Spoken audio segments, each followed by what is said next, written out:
together.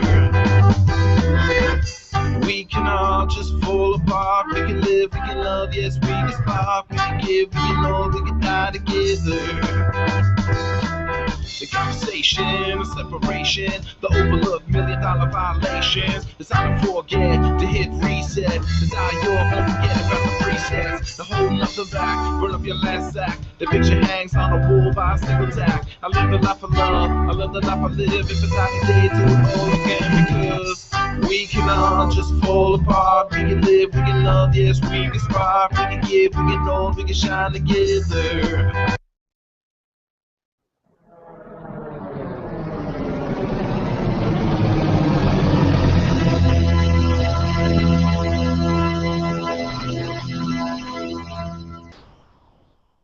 The following program is closed captioned for the thinking impaired. Choose your command. You have chosen the Face-Off Hockey Show. I mean, hockey is my life. I've got on hockey underwear right now. The Face-Off Hockey Show. With Scotty Waz. Sean O. Breakaway. Takes 2 city scores! And the P-Boys, Johnny and Mark with the C. Yeah, baby. You believe in miracles? Yes! Here's your host for the Face-Off Hockey Show, Scotty Waz. Oh, hello, everybody. How are you doing this fine week? That's great. Really? The dentist? That doesn't seem like a good idea. No? Oh, well, you know, these things happen. As you saw on the obvious Twitter, it's the John and Scott Show starting off year number 13, season 14. It sounds about right. Yeah. I do like the fact that I won't be able to see... Oh, I did come up. I thought that when there were two people talking to each other, you didn't see yourself. Well, you're commanding this whole ship since you're the producer, and since you're running it, you see what the people on the YouTube see. So away you go. Obviously, you just stated as much. So yeah, Mark is out doing his hockey thing as he played. He was a sub this summer, so he didn't go out much. He was just hanging out, loving life and moving. So yeah, he did move. Indeed, we saw that with the background change. Although that could be just an elaborate ruse too. Rouge? Yeah, he kicked it for 1 point out of the end zone. Whenever I play Rock Band upstairs with the microphone stand, it's always out of whack when I bring it back downstairs to talk on the show. You're rocking way too hard there, man. I know. Well, I mean, I kind of like pull it around the living room, and I'm like, yeah, like yelling and screaming. And you're Axl Rosing the whole thing, just doing. Yeah. Well, most of the time I'm drunk, so. That works. That's, you know what? Like I said, when I'm drunk. I'll stay with the Axl Rose comparison. Seems about right. And yeah, we're getting in that weird time where you're going to be doing some refereeing too. I will be refereeing soon. In a big, big way. So yeah, so it's going to be interesting times for us all. The EPL starts this weekend. The EPL? Yeah. Are you ready to get up early? Is that early for you guys? I still can't figure out like 7:30. That's pretty early. It's pretty goddamn. That's 5:30. Not 5:30.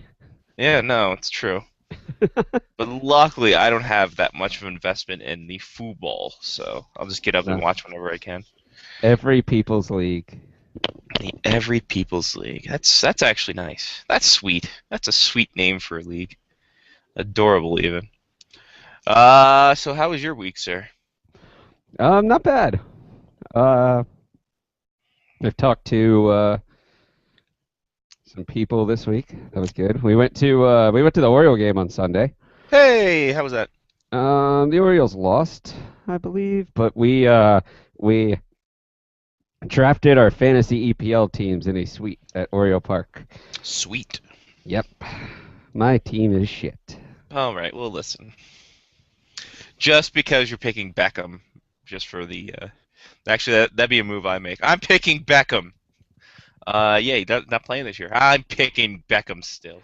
So if people did things that were let's just say dumb, Like one guy nominated a player for auction that no longer plays in the EPL. One guy picked up too many midfielders for his team. And they were taking shots of white Zinfandel out of a little wine glass. I'm sorry, did you say shots? Well, a little wine glass of white Zinfandel, but they were just drinking it as quickly as they can, right to the face. That's tremendous. Yeah. We were going to try and we wanted to try and ice people, but apparently Oriole Park at Camden Yards, or Opusy, as the kids call it, they don't carry Smirnoff Ice. Oh, they have class. Yeah, it's not 1989 anymore, apparently. Why And not? also, it's not 2008. Let's stop icing people. Unless it's NHL. I think NHL 94 is perfect for icing. It's true. NHL 94 is good for icing.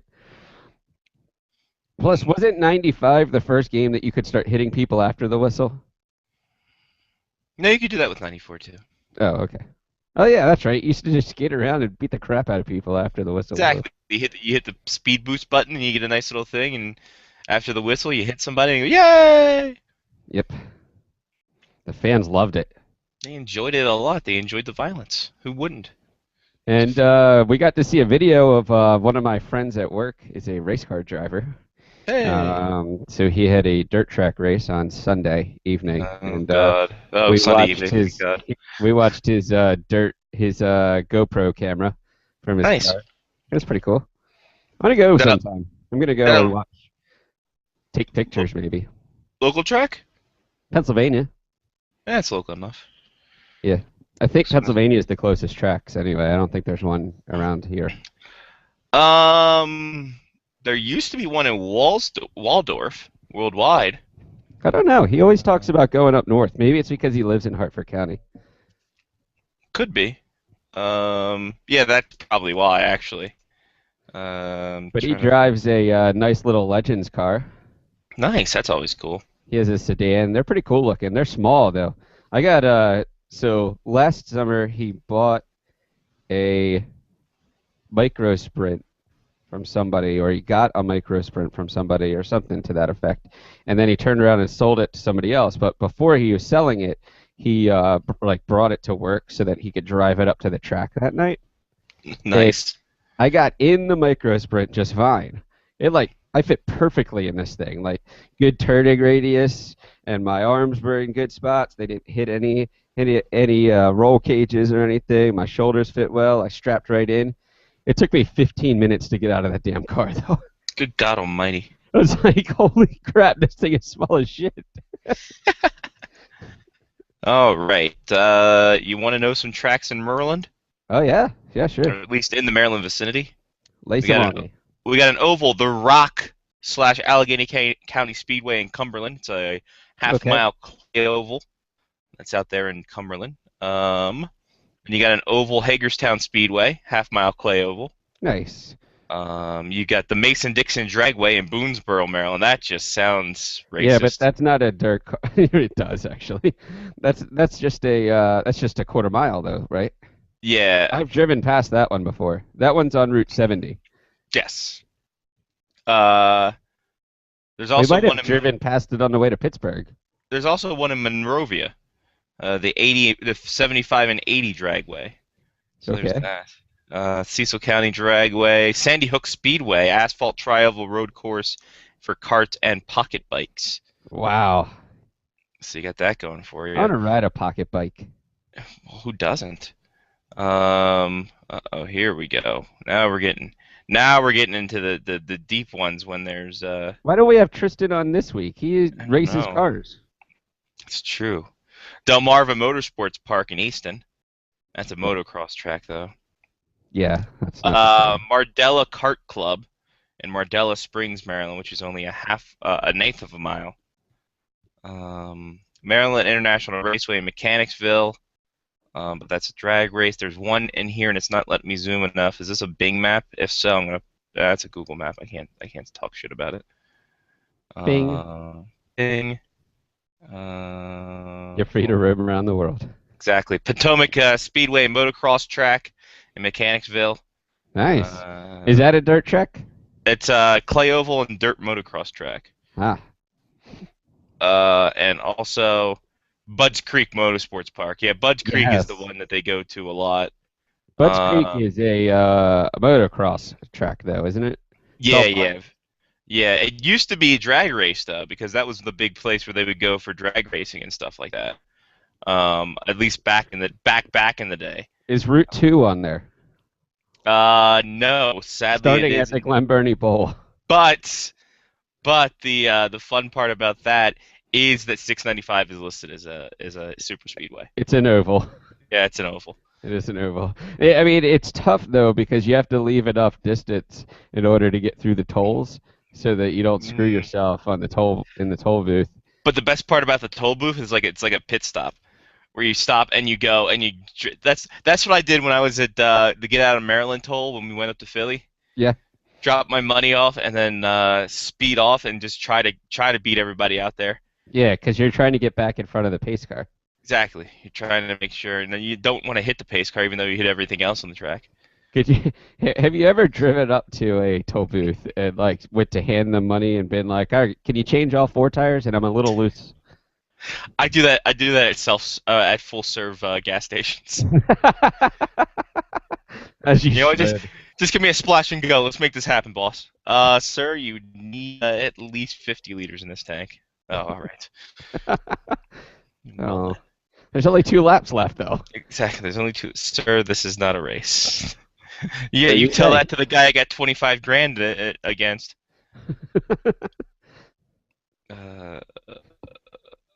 Let's look at Pennsylvania since your buddy goes up to PA. I think he goes up to Susquehanna is one of and Lincoln. Lincoln is a track he likes a lot. He mentions that one from time to time. Is there a hole in the back of that? Jesus Christ, there's a lot of fucking tracks in Pennsylvania. And you thought I was joking. No, I didn't. I didn't think they were this... I'm going to go on Scotty Screen Share here. Hashtag Scotty Screen Share. That should be trending soon. We should make this happen. Look at all these tracks in just freaking... in Pennsylvania. It's like it's O's, it's like a night that a girl has with me. So many O's. Oh. What? Said that. Yeah, this is pretty spectacular, actually. That does look like a lot of tracks. Yeah, there's Hanover, Bedford, Somerset County Speedway, Roaring Knob Motorsports Cup. Oh, They right. called me in college. That is that's not a oval right there. That's probably more of a landing strip. I would say flat track. But anyway, folks. Why is it listed? Oh, Farmington VFD. I wouldn't call her a flat track. That's messed up. Pittsburgh's Pennsylvania Motor Speedway. Nice. Great work, Pittsburgh. Way to fuck it all up. In Imperial, PA. Nagel Speedway. Acme Acme Speedway. You believe the Roadrunner's going to fall for that? That's when they actually allow you to use roller skates that have rockets on the side of them. The Motordrome Speedway. Jennertown Speedway. Thunder Valley Speedway. Bedford. We've been there. So is lower leagues of racing and dirt track racing and stuff like the soccer of Britain, where there's a pitch on in every little town and every place has a team? Seems like it, doesn't it? I'm pretty sure that's pretty close to what you're looking at here. I mean, I'm sure as you get into the southern state, I don't even want to look at North Carolina's map. Going to, but I don't want to look at it because I'm sure it's freaking. It's O's just on a massive oval of O's. It's probably easier for them to show you what doesn't have a racetrack. Yeah, because when I was in Stoke or Newcastle upon Tyne, actually, with Phil and Anna, they had a low-level soccer team in their town, and it had a velodrome around it because that's where the cycling also takes place. Interesting. Surprisingly, look, there's not that many. There's actually more drag strips than I'm surprised at. They're more clustered, though. They're clustered a lot closer to each other. Yeah, a lot of it near the Charlotte area, Concord, obviously because that's the epicenter of racing. Yes, at 'cause least that's for where the stocks. flights are. Yeah, that's where all the Charlotte's where all the NASCAR shops are at. My buddy's motor had to go to North Carolina so that it could be tested, and then they sent it back. Did it throw its hands up? I think so. Maybe great. It twisted a head. like a helicopter. Yeah. And I was trying to problem. make something, but I couldn't get to it. I wonder what place has the most dirt tracks. Google. I don't know. You know what? I'm going to switch it up a bit. Ask Jeeves. Oh, obvious. Wow. I feel like Ask Jeeves at this point should be a lot faster than Google because people don't use it. No, he's more proper though. That's the problem. Oh, so it takes them longer to figure it out. Yeah. What Bastard. state has the most dirt tracks? List of dirt oval tracks in the United States. Wikipedia. God bless you.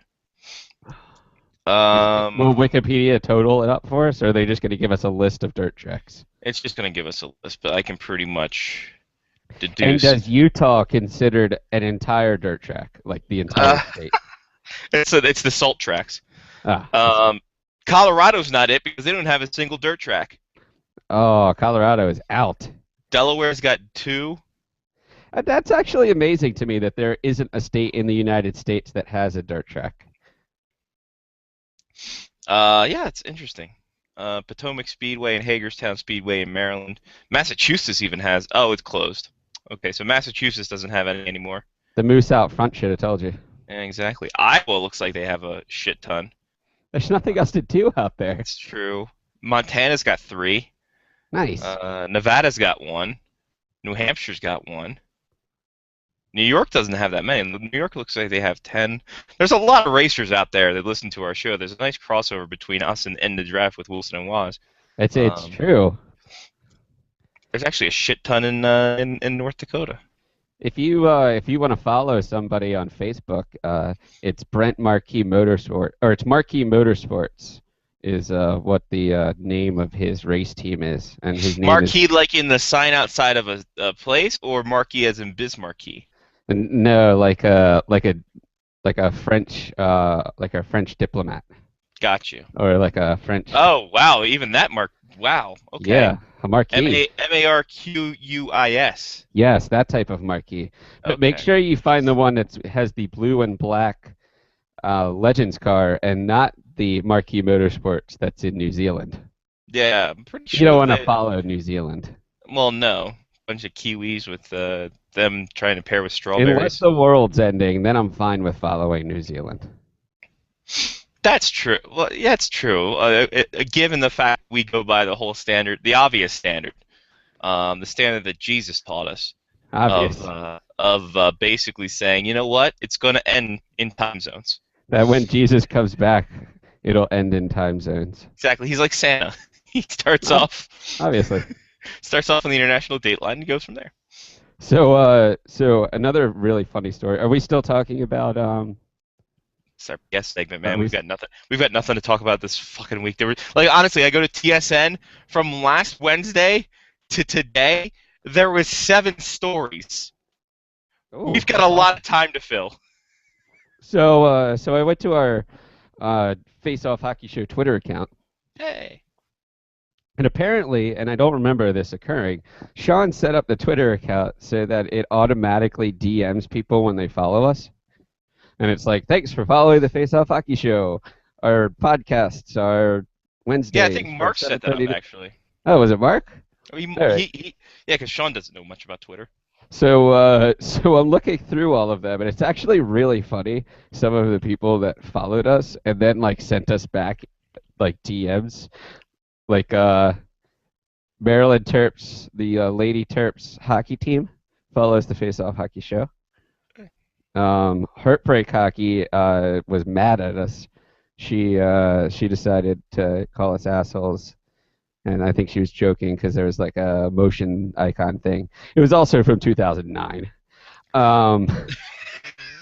So I kind of went through and she of all people should know how lazy we are when it comes to that shit. I kind of went through. I sent her back one to see what occurs, but I deleted all of our DMs that are out there, or direct messages for the not kids out there like us. So yeah, so that was fun tonight. Went through a lot of face-off hockey show stuff. What else? I think that's pretty much the week, though. The week that was. I want to go and watch dirt track racing. I want to go and check it out. Dirt track racing. I was never one for dirt track racing. That's the one sort of racing I never really got into. So it's kind of I never got into it all. I don't know why. No, but you watched the NASCAR truck race at was it Darlington? Eldora, sorry. Yeah, no, I watched that because that's a cool gimmick. I like gimmicks like that because I understand what dirt racing means to the stock cars. It's just I never got the only racing I was exposed to was the stock car, like the NASCAR stuff and IndyCar stuff that I could see on TV because Anne Arundel County. There's not even many kart places just for funsies to go to. I think there's one. That's Nighthawk, right? Yeah, there's one on Route 40, and then there's one in Crofton. Yeah. That I know of. There used to be another one, like right off Route 100, but I think it's gone now. We're off of Route 100. Like Route 100 and Route 1. It was like up there on the top of like. There used to be a miniature golf course and a go-kart and laser tag. Okay. You know what? Now I know. I think I know what you're talking about. Okay. Yeah. Okay. Yeah, there used to be one up there, and then that went away. It's gone. Yeah. I like go-karting though. That's fun. Ocean City's got a shit ton of them. Yeah, they have some good slick tracks that you can get drunk at and drive around. I mean, not at. You have to be drunk before you get there. Well, yeah, not too drunk because they won't let you drive then if you're too drunk. Right, you're not gonna stumble into Jolly Rogers and fucking just have a bar and settle up to the bar. I'm gonna go. Give me the keys to the car. I got this. I'm gonna be Jeff Gordon. It's gonna be fun. I'm gonna be Dale Earnhardt Jr. Let's make this happen. Woo! All right, now, better combination: mini golf and mini golf and go-karts, or mini golf and batting cages? I'm going to go mini golf and go-karts. Interesting. Because they're two completely different sets of adrenaline for your body. Like you can get out of a go-kart and be like, wow, that was awesome, and be like all amped up, and then you have to make a 3-foot putt. I mean, you're never going to make that when you're all amped up. You have to be calm so that you can just stroke the ball right into the hole. I'm thinking the mini golf batting cage, because after you miss a 3-foot putt, technically you're not allowed to hit the balls into the lake that's over there, especially when you're set up on the bridge. But not that we've done that at the BWI one several times. Especially with Jeopardy bringing his own clubs to mini golf. That's true. Stupid brought a pitching wedge to mini golf. Did he bring all of the putters that he got from the 19th hole? And he was like, "Hey guys, can you try these out and give me reviews when we're done?" Listen, guys, I need you to test this. I need you to test this, and we're gonna go to the double-decker driving range, go on the top deck, and just fucking whale them. Let's see if you can hit planes. Exactly. That's the best part about that place. You always think you can hit that plane. Yeah. And one of these days you are, and then the federal plane that's 5,000, at least 5,000 to 10,000 feet still above. That's fine. That's fine. It's gonna be okay. So would you go mini golf and then racing? Because if you miss the 3-foot putt, then you can always hit somebody behind the back tire and spin them out. Or you go mini golf and then 70-mile-per-hour batting cage. Yeah, we go batting cage.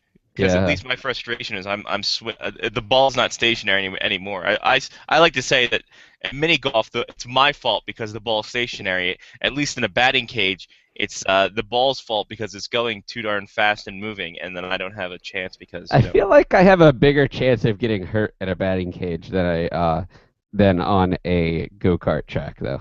Oh, most definitely. I think that's what also that brings an adrenaline to it too. The fact that one ball could come out of the feeder wrong and hit you square in the ribs. Just the fear of it, and then you're basically Happy Gilmore getting ready for the season.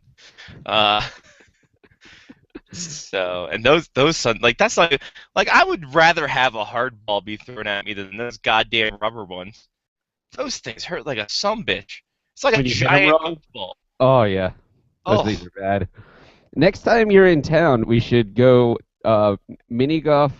We should go to BWI and play mini golf batting cage and record that, and then we can put it on the YouTubes.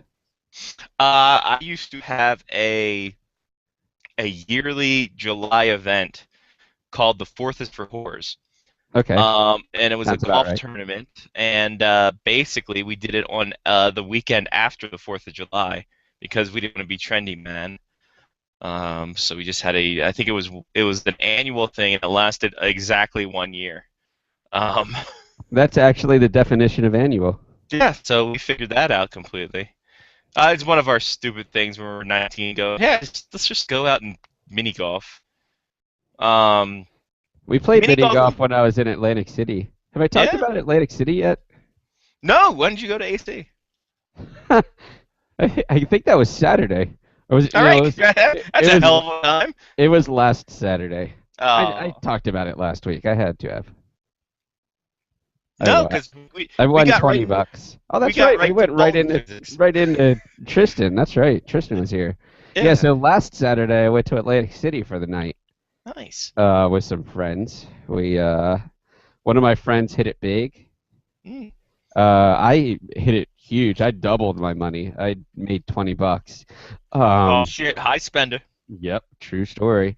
And then the most fulfilling part was it was a slot machine, but instead of being like just a slot machine, there was a lady that would come and I would give her money, and then she would bring me back beers. So that was actually the most fun. That's different now after the hell. That's a much different version of slots. She was cute though. So yeah, we played mini golf. The mini golf course was. Please tell me it was inside the casino. No, that'd be too good. It was on the boardwalk, and it was right next to the concert venue, which was pretty awesome because there was a free concert going on that night. So we were playing mini golf and singing the entire time. I got a hole-in-one. I was, I believe, one of 2 people that got a hole-in-one. It was a perfect shot. I'm just gonna say. I read the break, a little left to right break, hit it right up on the hill, rolled right down straight into the cup, like Tiger Woods, or Rory McIlroy, or Tin Cup. I was gonna say, did you go bang a Perkins waitress afterwards too? I tried. Yeah, so all in all, it was a good time. I ate a lot. Apparently, there's nowhere else to eat in Atlantic City than buffets. It's not a bad thing. Let's not judge. At least that's what I've been told. We tried to stay for 4 hours, but they wouldn't let us. And you've been here 4 hours. You go home now. We're not dry clean. We have this done 2 minutes. Right. Rest in peace, John Pippen. But the clutch move in the night was I was walking to the sushi bar, and I would pick up like probably about 6 to 8 different pieces of sushi, and as I was walking around figuring out what I wanted to eat, I was just chomping on little bits of sushi the whole time. So clutch move, very smart. I think I got my money's worth out of it. Did you get I had 3 clusters of snow crabs. Ooh. Yeah. They even steamed them up. Interesting. Yeah, the guys in Jersey, though, they didn't have any Old Bay. I should have just brought my own. You need to have that in a holster at all times, especially when you go outside state lines. You can't predict that shit. It's true. Actually, they should make. Does Old Bay make like little packets of seasoning so that you could keep them in your wallet like a condom? Ooh, like almost like a ramen noodle packet. Yeah, true story. Like perfect size, right? Like you can put that right in your wallet. People will think you have a condom in there, and you're like, no, it's just Old Bay. Either that, or I'm happy to see you. I, for one, first off, that burned your dick off. Yeah, as soon as you got that in the pee hole, you would be bad. Dude, like in the worst way. Second of all, honestly, you need to email Old Bay immediately. And find out if they've done this one, or why they have it too. And 3, if you can get a founder's fee for actually thinking this whole goddamn thing up. It's true. I bet you they have them out there. I bet you that I've never seen it, brother. I'm not gonna lie to you. Single-serving packets of Old Bay. I mean, that's a moneymaker right there. No, what they want you to do is keep one of those little tins in there, in your pocket. It says keep one in your purse, fanny pack. Do they have keychains? Oh God, that'd be great. It's like a keychain, like a little spreader. That'd be fantastic. Yes, except you could put cocaine in it afterwards. Available size is 16 ounces, 6 ounces, and 2.62 ounces. Oh, so it doesn't sound like they have a single-serve packet. They do not. Wow. They got the Old Bay rub, though. Whoa, whoa, whoa, whoa, whoa. That sounds dirty. It does. So is it a dry rub? Yeah. Nice. They got the Old Bay blackening seasoning. That just sounds racist. That's racist. The Old Bay garlic and herb. Old Bay lemon and herb. Hold on. They have other versions of Old Bay? Seems like it. They got Old Bay crab cake classic mix. Interesting. Crab cake classic mix. Yeah, so is that different than the normal orange stuff? I think so. I think they just wanted to make a cake mix, and they just said classic mix. Old Bay salmon classic cake mix. Old Bay tuna classic cake mix. Cocktail sauce and tartar sauce. I did not know that Old Bay had cocktail sauce and tartar sauce either. Now you do. Is this on the Old Bay website? Yeah, it's oldbay.com/products. Wow. .aspx. I feel like the Baltimore Bohemians should have a big Old Bay logo in the middle of their jerseys.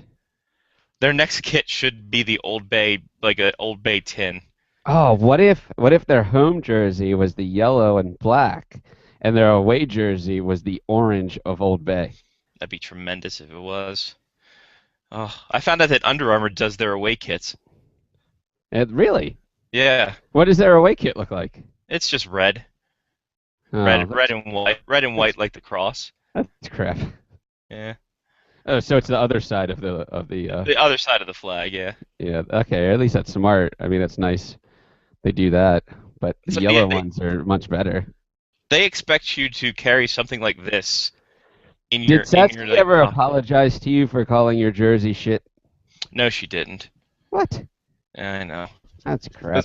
Those Australians, they're all about, look, if it doesn't have a kangaroo in it, go fuck yourselves. I think that's their country motto. That actually is their slogan. As soon as I walked in, it was in the airport in Sydney. There's not a kangaroo in it, go fuck yourself. Yeah. Tourism Australia.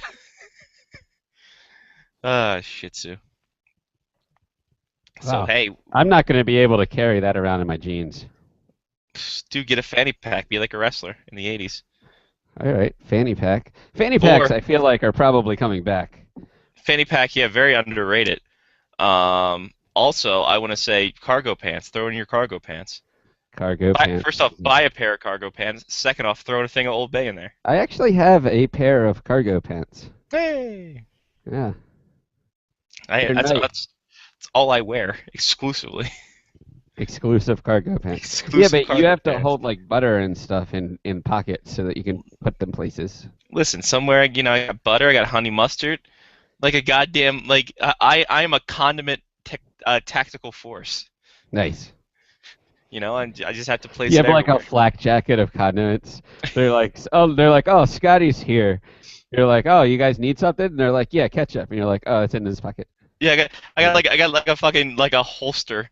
Or You not have like yeah. a bunch of ketchup packets in like a little like pocket in the front of the flak jacket. Exactly. Like, Just, here you go. just make it happen. Oh yeah, exactly. It's just That would be really smart, actually, to have at a like cookout, like a tailgate. Like that would be amazing. You would only have to pack one thing, and you'd have all the condiments right there. it's almost like a fishing vest in that ilk. Yes, fishing So- vest could work too. Perfect. Yeah, fishing vest would definitely work out for also tailgating, because those are the kind of people that tailgate. People I who have agree. fishing This vests. is perfect. I've had All so right. many great ideas so far tonight. Look at you go. Look at you. Single serve. First off, go to the fishing vest racket. You just need to buy one and then go from there. All I have to do, I'll find one that's on sale, because I bet you like every year Dick's like sells out of their fishing vests in like December.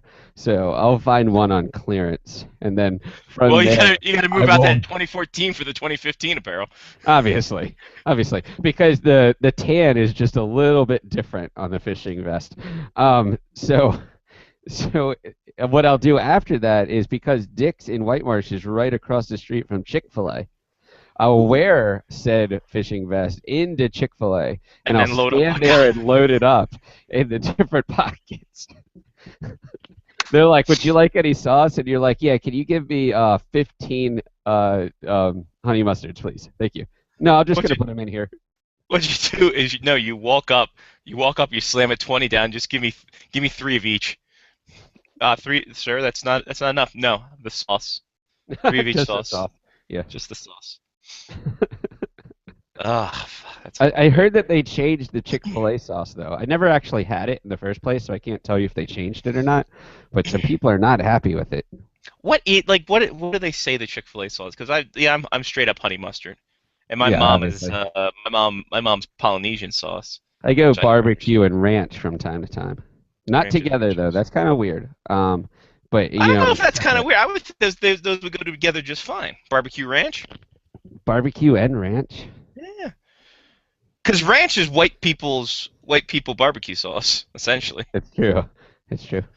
It is the white and the dark of sauce. Yeah, it is. Ebony and ivory of the sauces. Yeah. But yeah, does anyone tell you what the Chick-fil-A sauce is described as? No, I don't know what it Like tastes no, like. well, you didn't survey anybody saying, No, hey, I don't ask questions like that. say, hey, what's up, guys? I don't ask questions I don't need the answer to. That's true. That is kind of a silly thing to have an answer to. Now, if somebody asks me, where did you hide the honey mustard, then I just don't give them the answer, Behind the monitor, always. obviously. Figure out which one. Exactly. Sean, it's behind one of these towers. You figured out. You have 18 mini Dell towers in this place. Mhm. Which, by the way, dependent upon what memory they have, perfect. Perfect for Yeah. a desktop. They were perfect. They were good. Dude, you're getting a Dell. Did I have anything fun happen this week? I had to Yeah, get my how about you for the last 2 weeks? Well, you talked about your balls last week. Yeah, that was really all that was important. There was a car fix today. That was fun. Have you seen Mystery Men? No, Apparently, there's a bowler in there as a superhero, interesting. and it's Janine Garofalo. Even more interesting.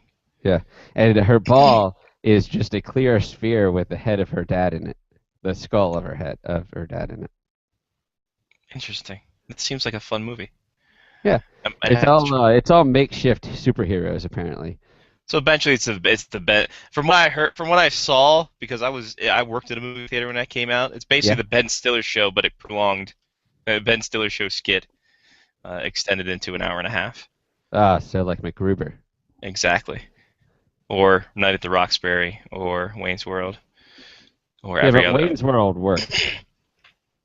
The It's Pat movie. Have you seen the It's Pat movie? No, Yeah, that was an hour and a half of my life I'll never get back. not doing it. Nope. Not gonna do it. God damn. Yeah. Or what was Danny Carvey's show? About all the disguises. Oh yeah, the Master of Disguise. Yeah, that's it. Yeah, it's rough. I'm gonna remember you when you were doing San Francisco stand-up. That's stand-up specials, Dana. We're gonna make sure we remember you for that. Yep. I kind of want to buy it. I go found for it on eBay at one point. Make it so. But it comes with his second one too, so it's kind of like buying. It's kind of like buying Slapshot and Slapshot 2 together. Yeah, or you can get the Slapshot hat trick with the third movie in there too. Oh, Yeah, thank God I bought the box set when there were only 2 of them. Yeah, no, this third one's not that good. It's the Junior League, so it's the young kids going. It's pretty Does that mean terrible. there's no tits? Probably not. The Hanson brothers are in it though because they're just grabbing that paycheck. As they should. Hey, remember us? Remember we were in a movie? Cool. Yeah, for me, nothing on you. Like I said, I got my car fixed today. 02 sensor went in it. So really? That was nice. That was a nice. Isn't that normally in your phone? No, I don't have O2 as a carrier. Oh, okay. That was my problem there. So your sensor was bad. Yeah, sensor was bad. Like, hey, we're not sensing you have this as a carrier, so you have to get us replaced. Did they pay for your termination fee? No, of course not. That's silly. But yeah, no, that means I had a chance to walk around because I didn't have a car. Luckily, there's like 75 neighborhoods, and I walked about 11K just randomly through the thing, ending up back getting my car at like 11 o'clock. And then getting a haircut, and that was my week. Nice. After a fantastic Friday of bar hopping with the Mr. Mike's crew. That's good. Yeah, no, always good for those crazy cats. I don't know why I'm hanging out with cats. Hold on, really... cats? Yeah, it was odd. It was like the internet. It's like the internet come to life. Are they like lolcats? Yeah, no, they got captions on them. It's great. That's fantastic. Smart. That's good. That's always good. It's kitschy.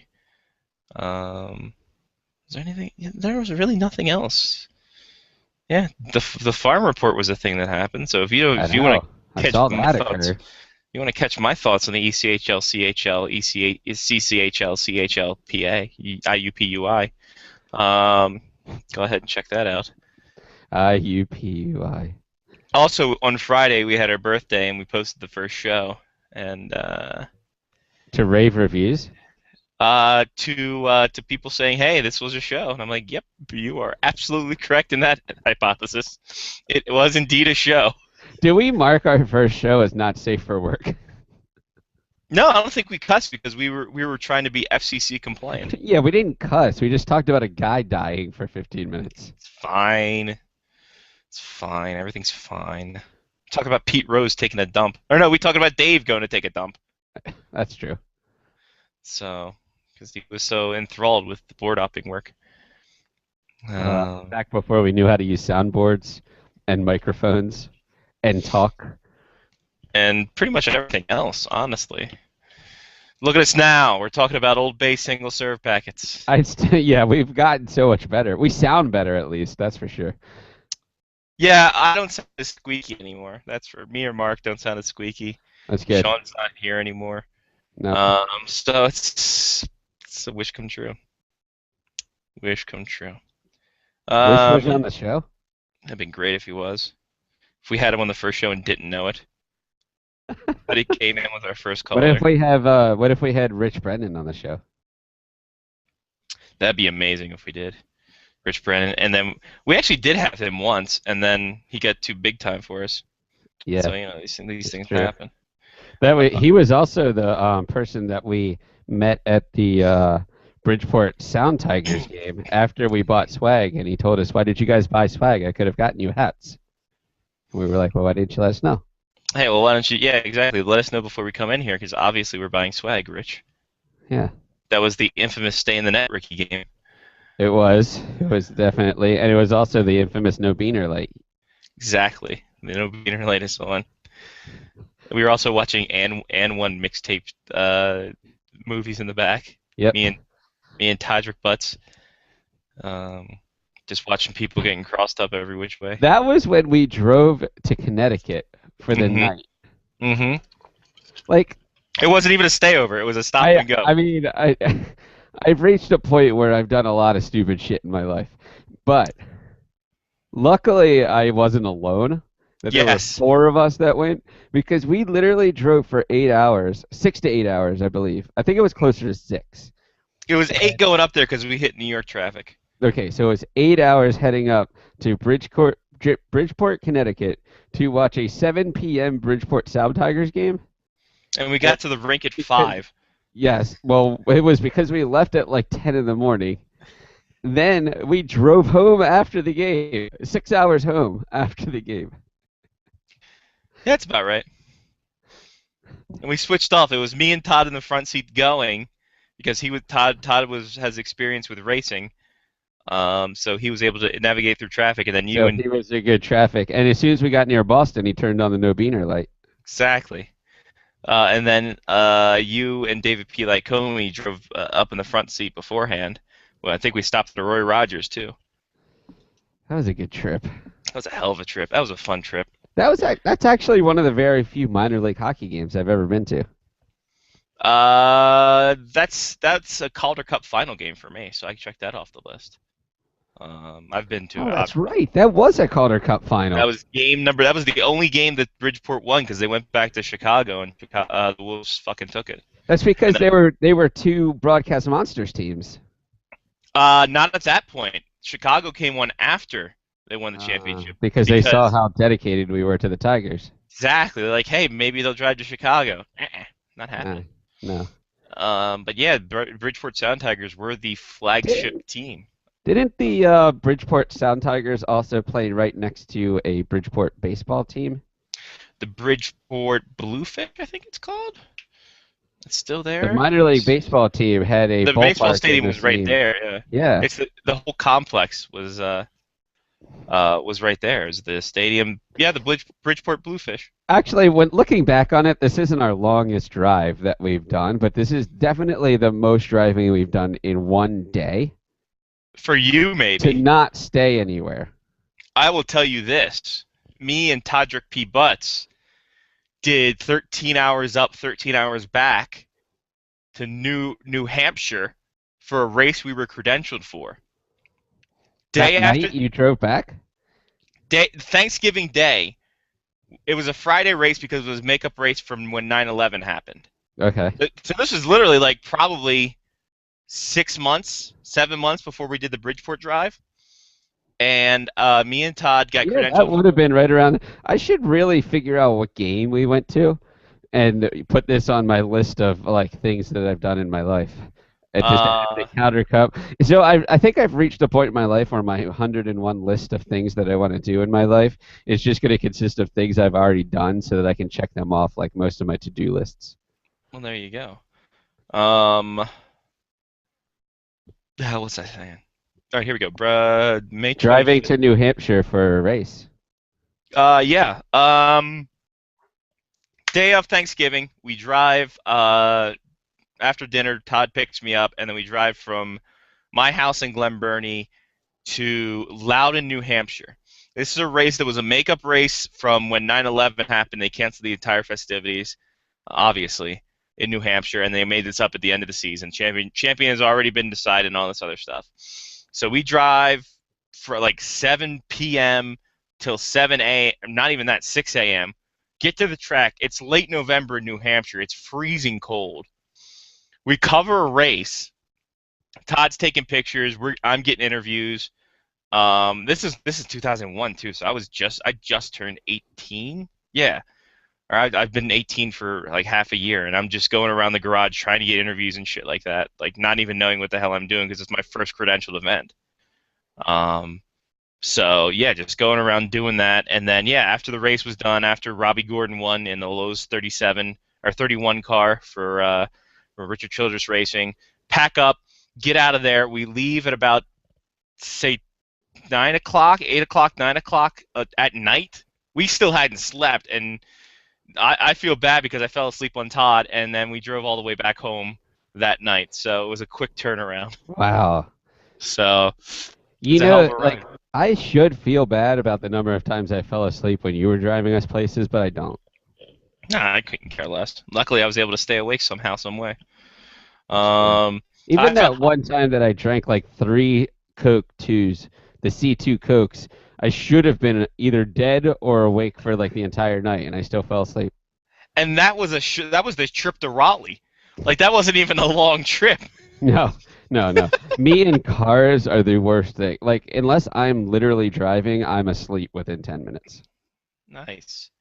May 25th, 2002, by the way. Bridgeport Sound Tigers beat Chicago Wolves in the Calder Cup Finals and put it on list.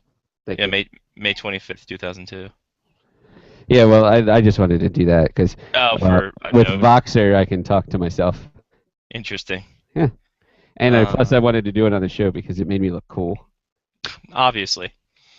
2002 in May. I'm surprised that we left on it. It was a Saturday game. It was. That was the only reason that we were going, was because it was a Saturday game. Yeah. So yeah, we met David Andrews, the commissioner of the AHL at the time. So yeah, that was 2002, May 25th. 2-1 Sound Tigers, big winners there after a 5-4 overtime loss the night before, and then they go back to Chicago, and Chicago takes all 3 games in Chicago, 4-0, 4-2, and 4-3 in double OT to win the series 4-1. That was the first year the Wolves and the other IHL teams came into the league after the IHL dissolved, and then they became expansion teams and moved into the AHL. So there we go. No beaner light is on. No beaner light is on, always and forever. All right, so should we get to the news that I wrote? Yeah, sure. We'll get to this before we get to Mr. Lyle's triumphant return. First and foremost, Charles Wong looks like he's going to get sued, everybody. Yeah. Andrew Barrowman, who was the leader of NY Ice, who was going to purchase the New York Islanders, apparently suing Charles Wong for $10 million, which is, I think, the most under the contract that they have agreed to, that he can get out of this. After a handshake agreement gone awry. Now, it seemed that Barrowman had a handshake agreement with Charles Wong to sell the Islanders for $420 million. However, according to Barrowman, is that buyer's remorse set in for Wong when he saw what the LA Clippers were able to gather, which was $2 billion from Steve Ballmer. Which I think he should literally be from Maryland if his name's Steve Ballmer, but I digress. It's true. And then Charles Wong demanded an increase. He has personal packets of Old Bay. I would hope so. He's head of Microsoft. He can get whatever he wants. And then Charles Wong demanded an increase to $548 million, and then it all fell apart. So now Barrowman's suing for $10 million for not selling the team. And after whatever handshake agreement. I have a question at this point, because I read about this for once. And I'm trying to figure out how you actually prove that you had a handshake agreement to sell a team. Exactly. It's my word against yours kind of thing. Were there other people there that witnessed this? Is there video? Did somebody have a GoPro cam? Is there like a memorandum of understanding? We should be sponsored by GoPro. Yeah, we should. We've been shouting them out so much.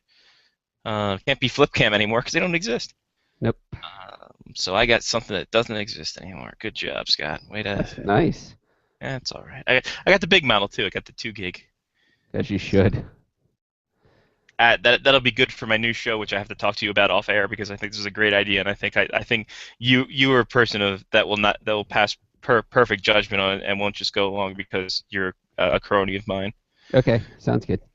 Exactly. I am a crony of yours, but I won't. I understand that. I judge people. That's what I do best. Exactly. You're not going to be a complete yes man. You're going to be like, yeah, but how about this, this, and this? And I'm like, yeah, you're right. That's a terrible fucking idea.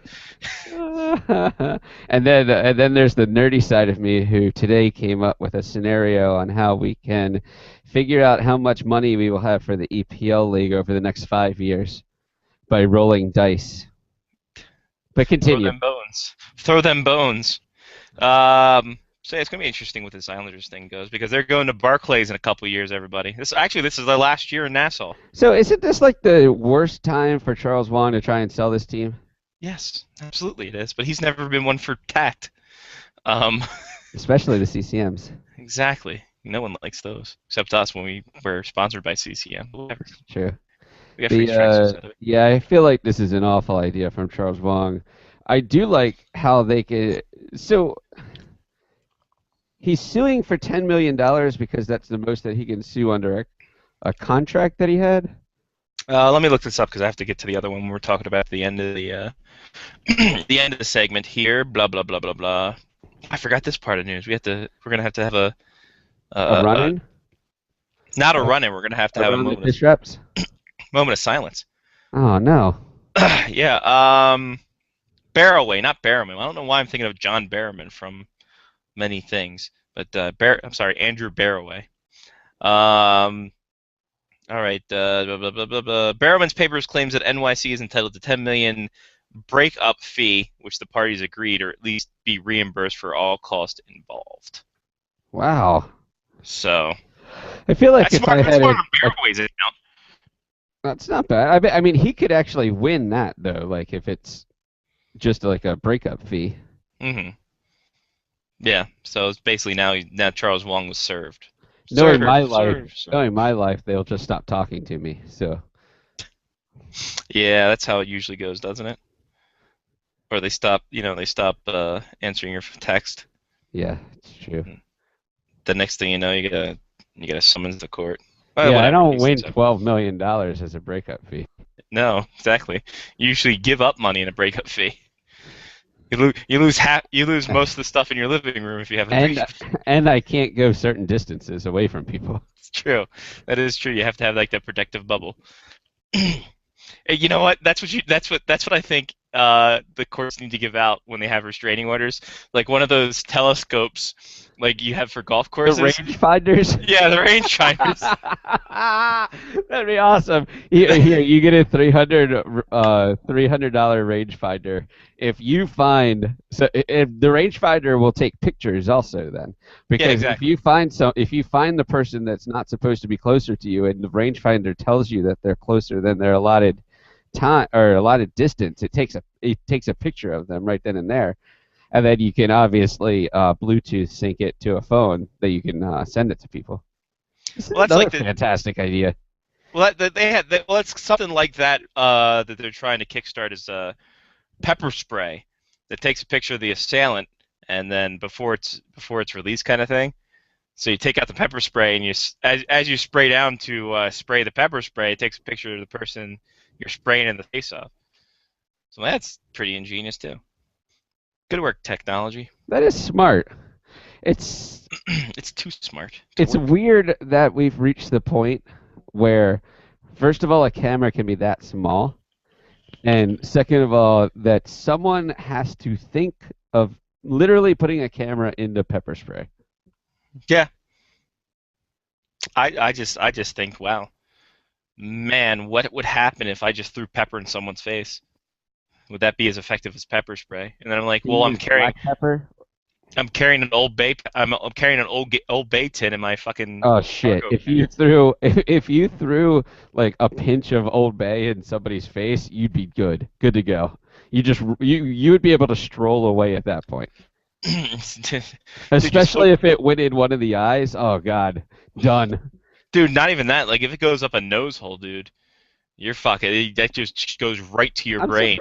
I'm surprised Old Bay has not made nose spray yet, because that would clear out sinuses. Oh, dude, that would so burn. Oh my God, like honestly, that's like a pain. Well, it's not a powder. It's like a liquid form. Like yeah, I don't understand. I'm picking up what you're putting down, but at the same time, it's just. It's like it could. If you sniff it up too much, it could hit your brain, and then you're just. You're just projectile just talking in the fucking Maryland accent, even though if you're from like fucking Iowa. You're fucking in the middle of Iowa. You're in the middle of Iowa in a dirt track. I don't know what you're doing there, hon. You're going on a little high there on turn 3 there.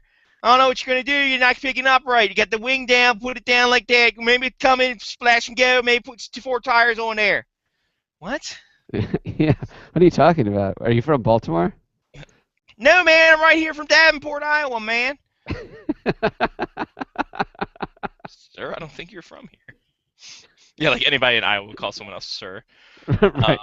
Right. Especially 2 white people. Anyway, folks, wow. The racism. The Toronto Maple Leafs are trying to be like the Montreal Canadiens. Okay. As they announced they're putting statues into the plaza in front of the arena known as the ACC. Three life-size statues. They didn't say who.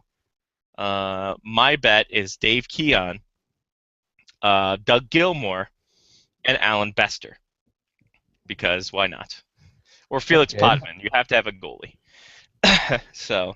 You could also go with the Toronto mayor. That's true too, Rob Ford. Yeah. Although that should be just a city hall. That should be like how the Maryland State House has like Thomas Jefferson or whoever on top of the State House. You have Rob Ford on top of the mayor's office in Toronto. Yeah, but then yeah, people are walking up to the Rob Ford statue and doing drugs off of it. Just cutting up a line. They're like, that's weird. Why is the bottom of the Rob Ford statue a mirror? What they do? No, it's a pure. They put it on a pure block of cocaine. That's actually better because then people would just come and start licking it. Like a salt lick. Yeah, they thought that it was marble, but no. The snozberries taste like snozberries.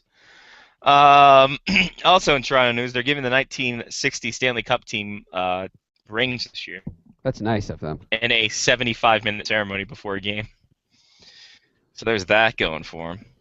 Also before a game, Rob Blake's number 4 is going to be retired by the LA Kings against the Anaheim Ducks. Again, another team that I'm surprised another player the Colorado Avalanche didn't do it to first.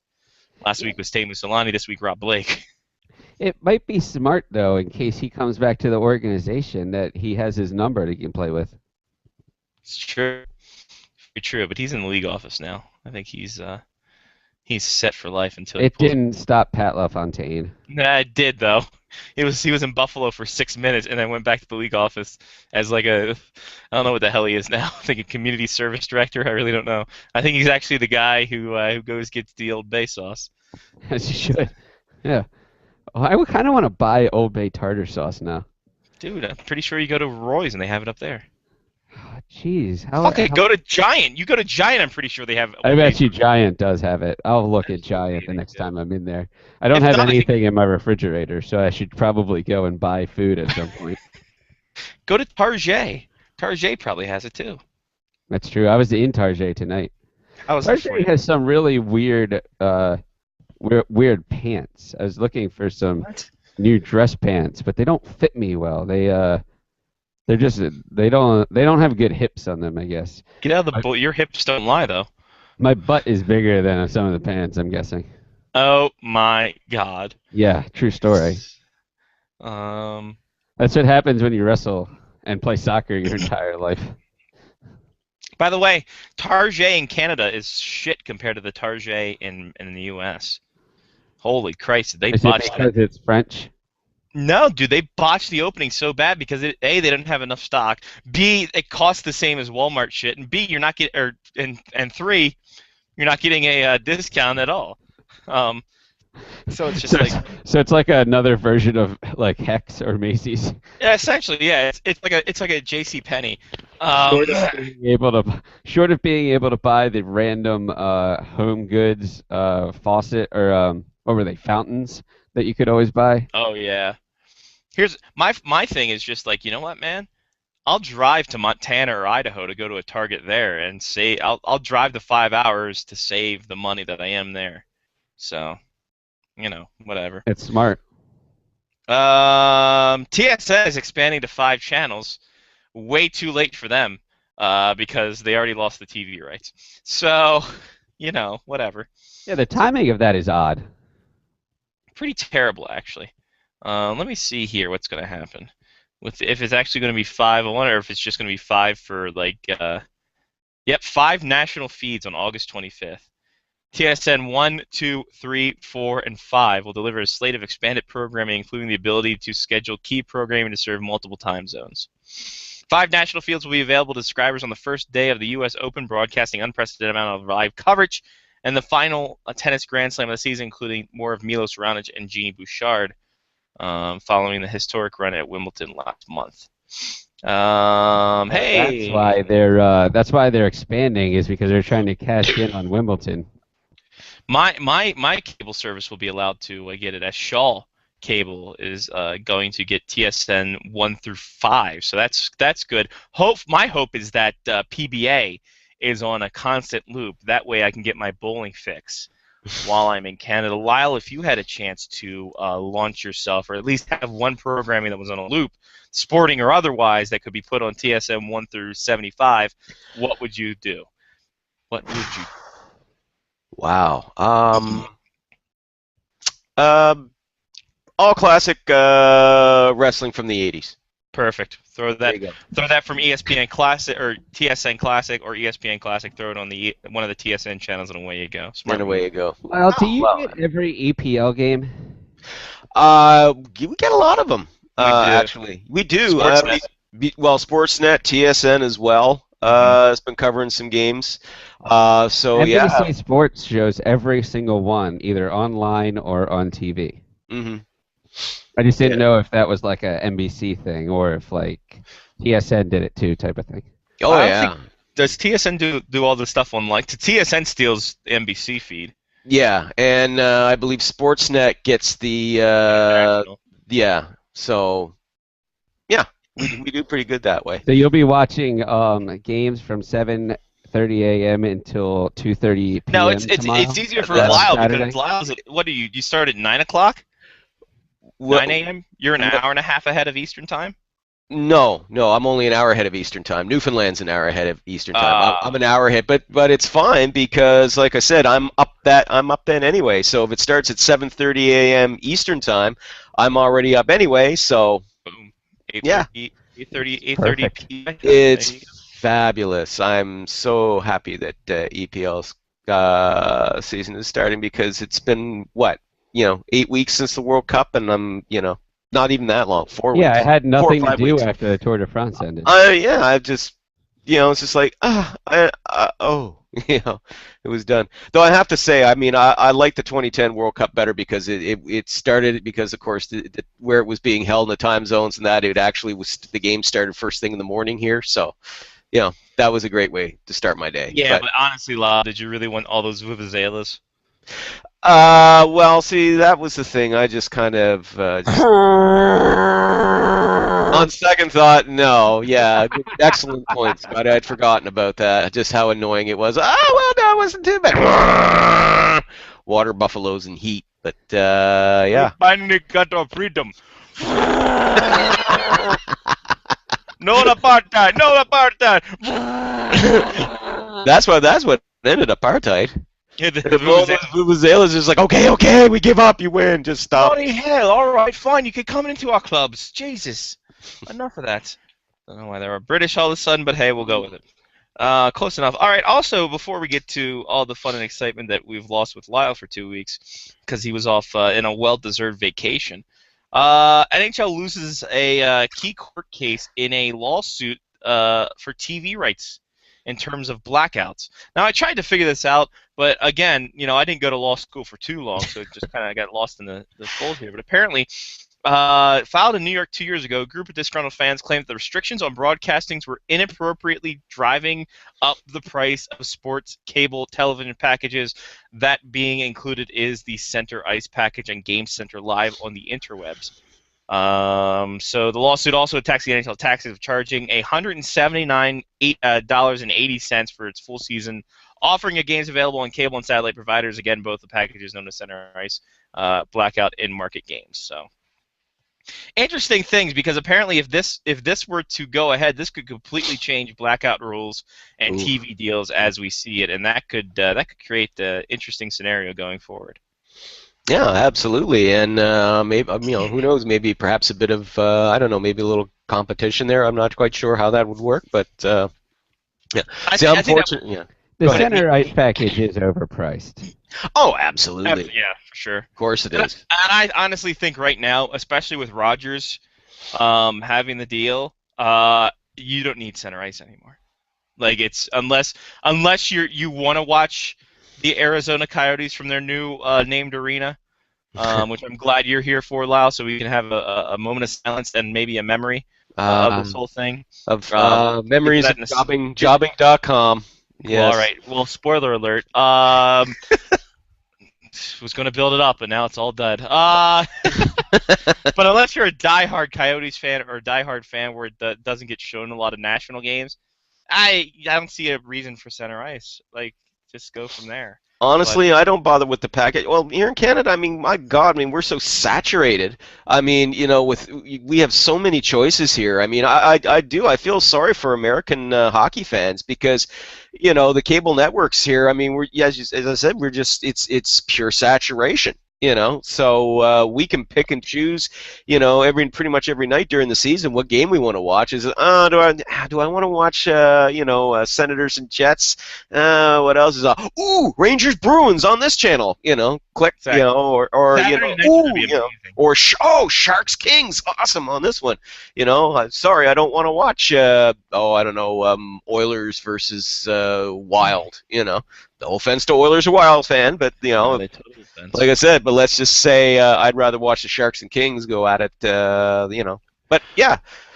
Well, now with like I said, with TSN expanding to 5 channels, that puts a lot of things on them in terms of being able to broadcast Jets and stuff and local networks and all whatever. But I also think that Rogers, I think they're broadcasting 530 some national games. National games of the 1,234 games. So they're almost half the scheduler's national telecast. Yeah, yeah, and of course it's going to also be divided up with Hockey Night in Canada as well. But yeah. Yeah, but you got CBC, City TV, Sportsnet, Sportsnet 1, Sportsnet 360, Sportsnet East, West, Ontario, Pacific, the Ocho.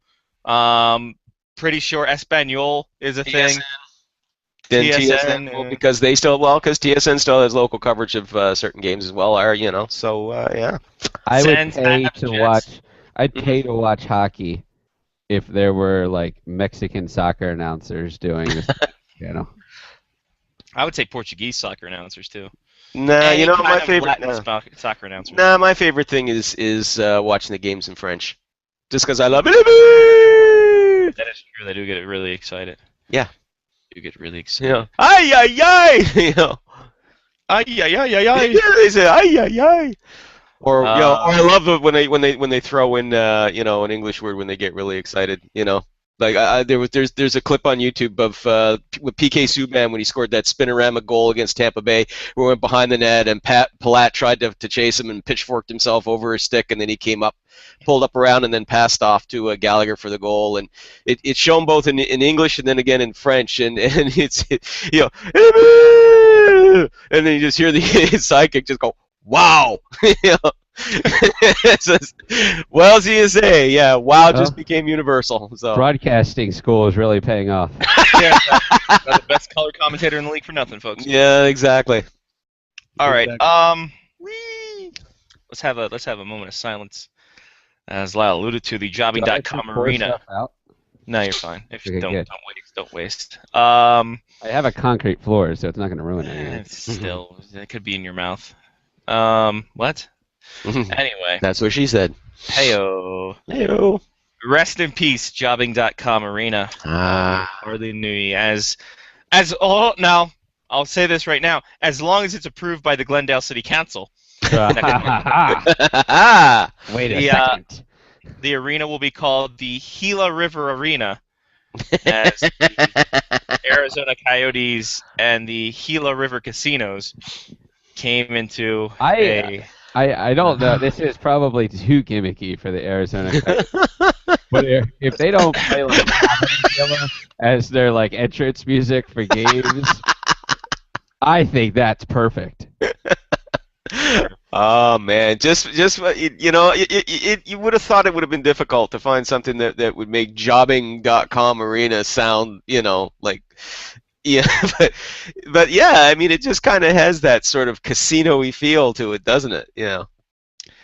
Oh, now this is fun. Apparently, the city will receive $600,000 from the agreement, and Anthony LeBlanc, who's the CEO of the Ice something or whatever the hell, Arizona Ice, said he didn't think the approval will be a problem.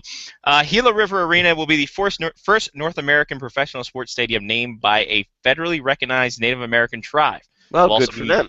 Will also be the first named after a casino, but LeBlanc didn't express any concern about connecting the NHL team to a gambling institution. Hold on.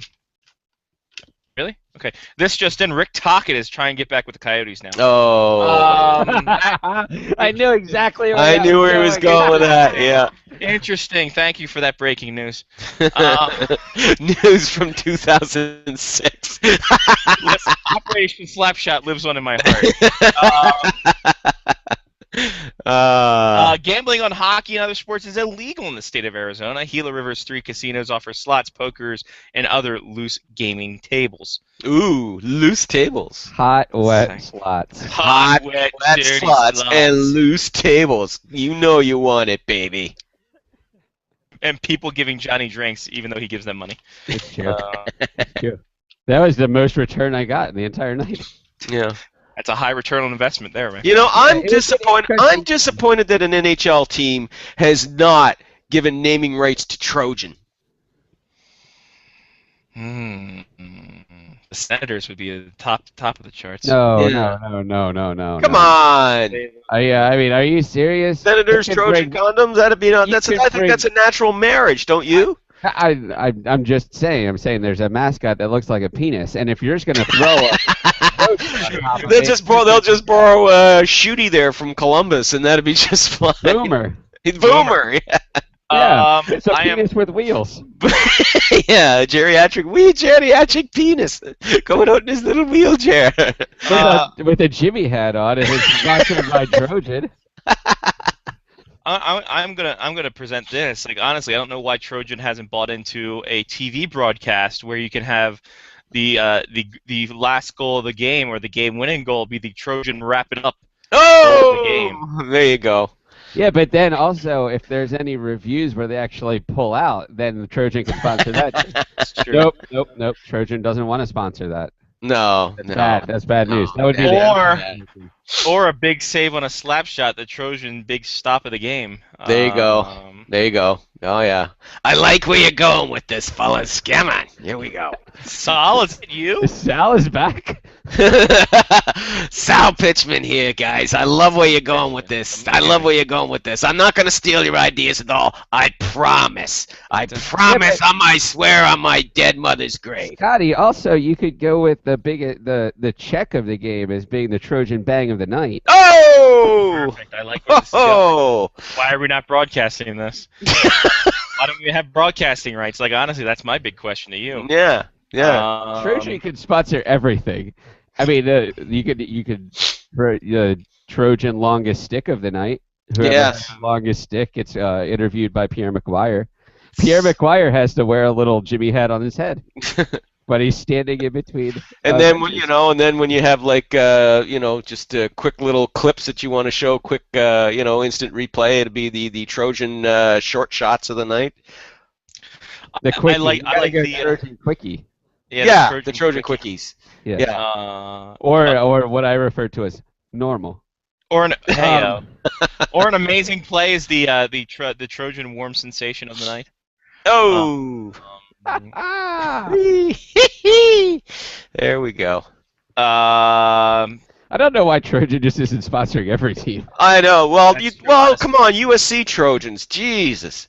Come on. Come on. They're just begging for it. The Troy University Trojans. There you go. I mean, come on.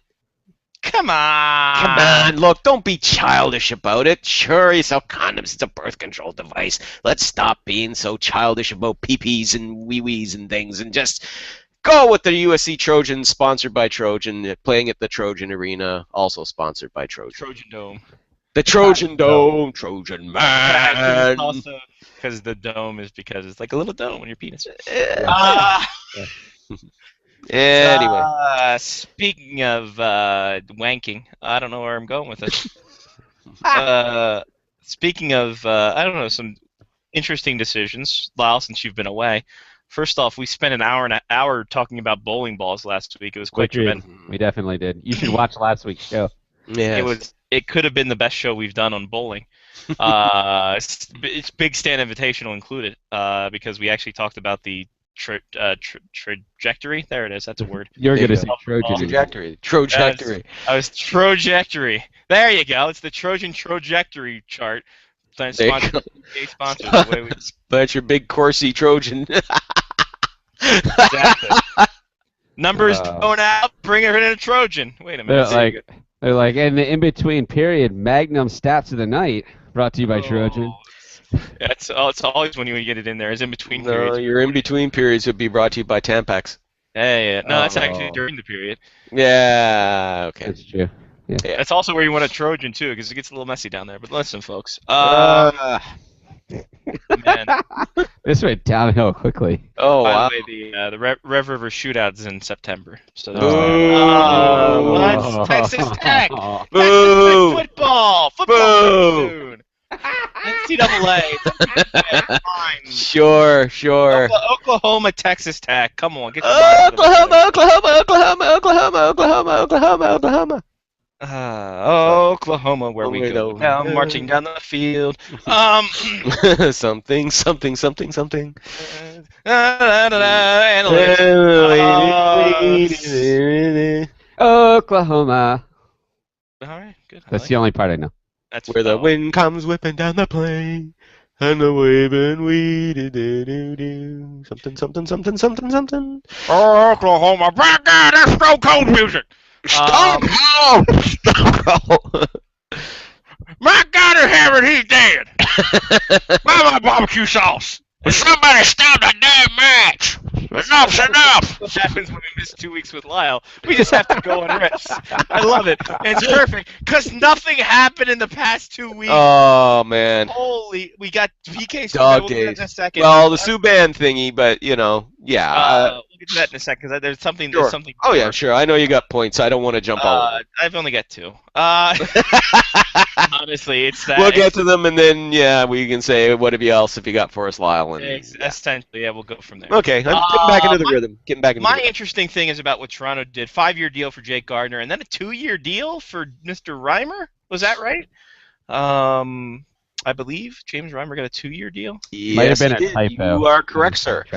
You are correct, sir. That move right there is interesting to me, considering the fact that we've heard numerous times that James Reimer's the dude out, and then it's just like, well, he's going to stay there, and I don't know if it's going to be good for him, to be quite honest with you. What do you take away from that situation there? Is Reimer just because there's no place to put him? I don't think there's anywhere you can trade him to. So and that's the reason why. I mean, I have no doubt that the Leafs undoubtedly, tested his market value to see what deals were out there. But right now, this summer's been a crappy market for goaltenders. Excuse me. And yeah, as you said, they have no place to send him right now. You hear this talk of, they could go to the Jets because of course he's from Manitoba. So naturally he's going to go to the Jets, the same as every Ontario boy wants to go to Toronto and every French Canadian player wants to go to Montreal, which of course is a load of bollocks. But there you go. But yeah, there's right now there's just no place to put him. But by the same token, do you really want to sit there and have this guy still unsigned? Or just sign to a 1-year deal, and then you look at maybe having to go through this dance all over again next year. So it just made more sense for them to sign him to a 2-year deal. Believe it or not, that will actually make him easier to move if the market improves, over the course of the season for a goaltender, because there will be teams that will be looking for a guy who's going to be signed beyond this season. And the fact that it's a good deal, it's not overly expensive. What is that? It's 2 years for something. Oh boy, yeah, something 2 like that. 4.125 maybe. Something, yeah. Well, that sounds about right. It's over, yeah. It's over $4 million. So 2 million change for this season and for next. Like I said, that's an affordable contract to move. And I dare say the market will, for goaltenders, it will improve. Listen, there's a rash of injuries or something like that takes place at training camp and preseason. I mean, he could be moved as soon as then, to be quite honest. But of course, there's still Martin Brodeur still sitting out there, so there's probably going to be a little, kind of competition there. I think it's just going to depend on individual needs. But listen, now that he's under contract for 2 years, it wouldn't surprise me that if he's gone by the trade deadline. 2-3 the cap hit, by the way. There you go. So 4-6. 4-6. Yeah, I was thinking 4-9, but anyway. You get just upside down 9. You're fine. There we go. I'm trying to do them like honestly. I'm looking at the if I can come back to this screen. There it is. I'm looking at the goaltenders that have signed since July 1st. 1.55 is the highest guy, or no, I'm sorry, 4.5 with Jonas Hiller, but everything else has been 1.5, 1.6, not like a lot of 800Ks, 600Ks for goaltender signing. So yeah, it's quite the weak market out there. Yeah, and they're all backups. I mean, Reimer has proven he can play as a starter, but I mean, last season, let's face it, he was pretty much relegated to backup duty. So that's the way he's kind of seen right now. Backup with the capability of being a starter. I think if he gets, I think he just needs to get out of Toronto, and I think he's got the opportunity there. To start fresh and kind of prove that he can be an NHL starter. He's only, I think, 25, 26. So he's still youngish as a goal, as far as goalies go. So he'd be fine that way. So as I said, I mean, yeah, right now no market for him. They still had to re-sign him. You do him on a 2-year deal, it makes it easier to move him either during this season or even next summer. I apologize. Ryan Miller also signed too. Yes. I wasn't going to say anything, but. Yeah, we all forgot about him because he's tucked away up there in Vancouver in the goaltender hellhole. Yeah. By the way, great. Exactly, just like Eminem's going to do when he doesn't nominate Dre for the Ice Bucket Challenge, which I want to get to in a second as well. Nice. Vancouver. By the way, Roberto Luongo had the best quote saying that he thinks he mentored Eddie Lack and Corey Schneider way too well because they both took his job. So yeah, that's a funny quote. And then you saw a picture after they had it on video, and then you saw him die a little inside when he came to that realization. He's like, "Oh shit, damn it." Jake Gardiner, 5-year deal, $4 million, just around there for cap hit there.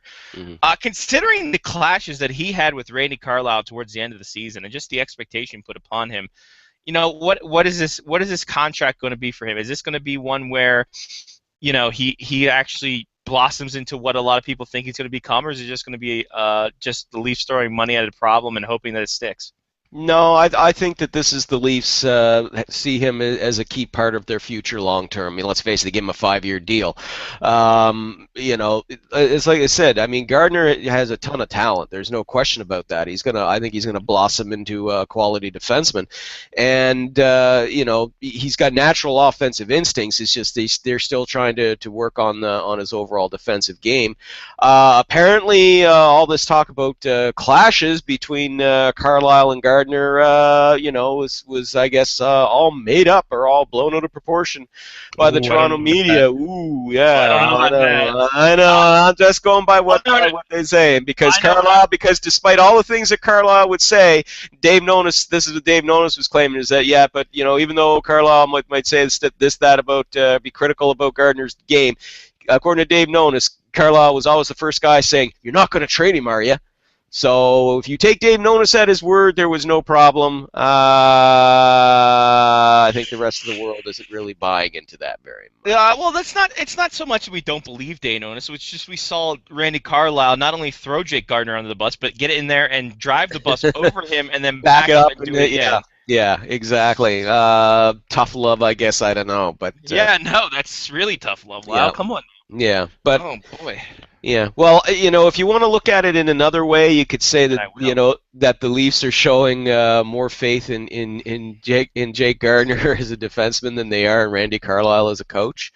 If you want to look at it that way, I mean, you give Jake Gardiner a 5-year deal. You give Jake Gardiner a 5-year deal. I mean, what does that say? You gave Carlyle a 3-year deal, and then you got a guy who's all analytics, and you fired the rest of his coaching staff and hired him on his own.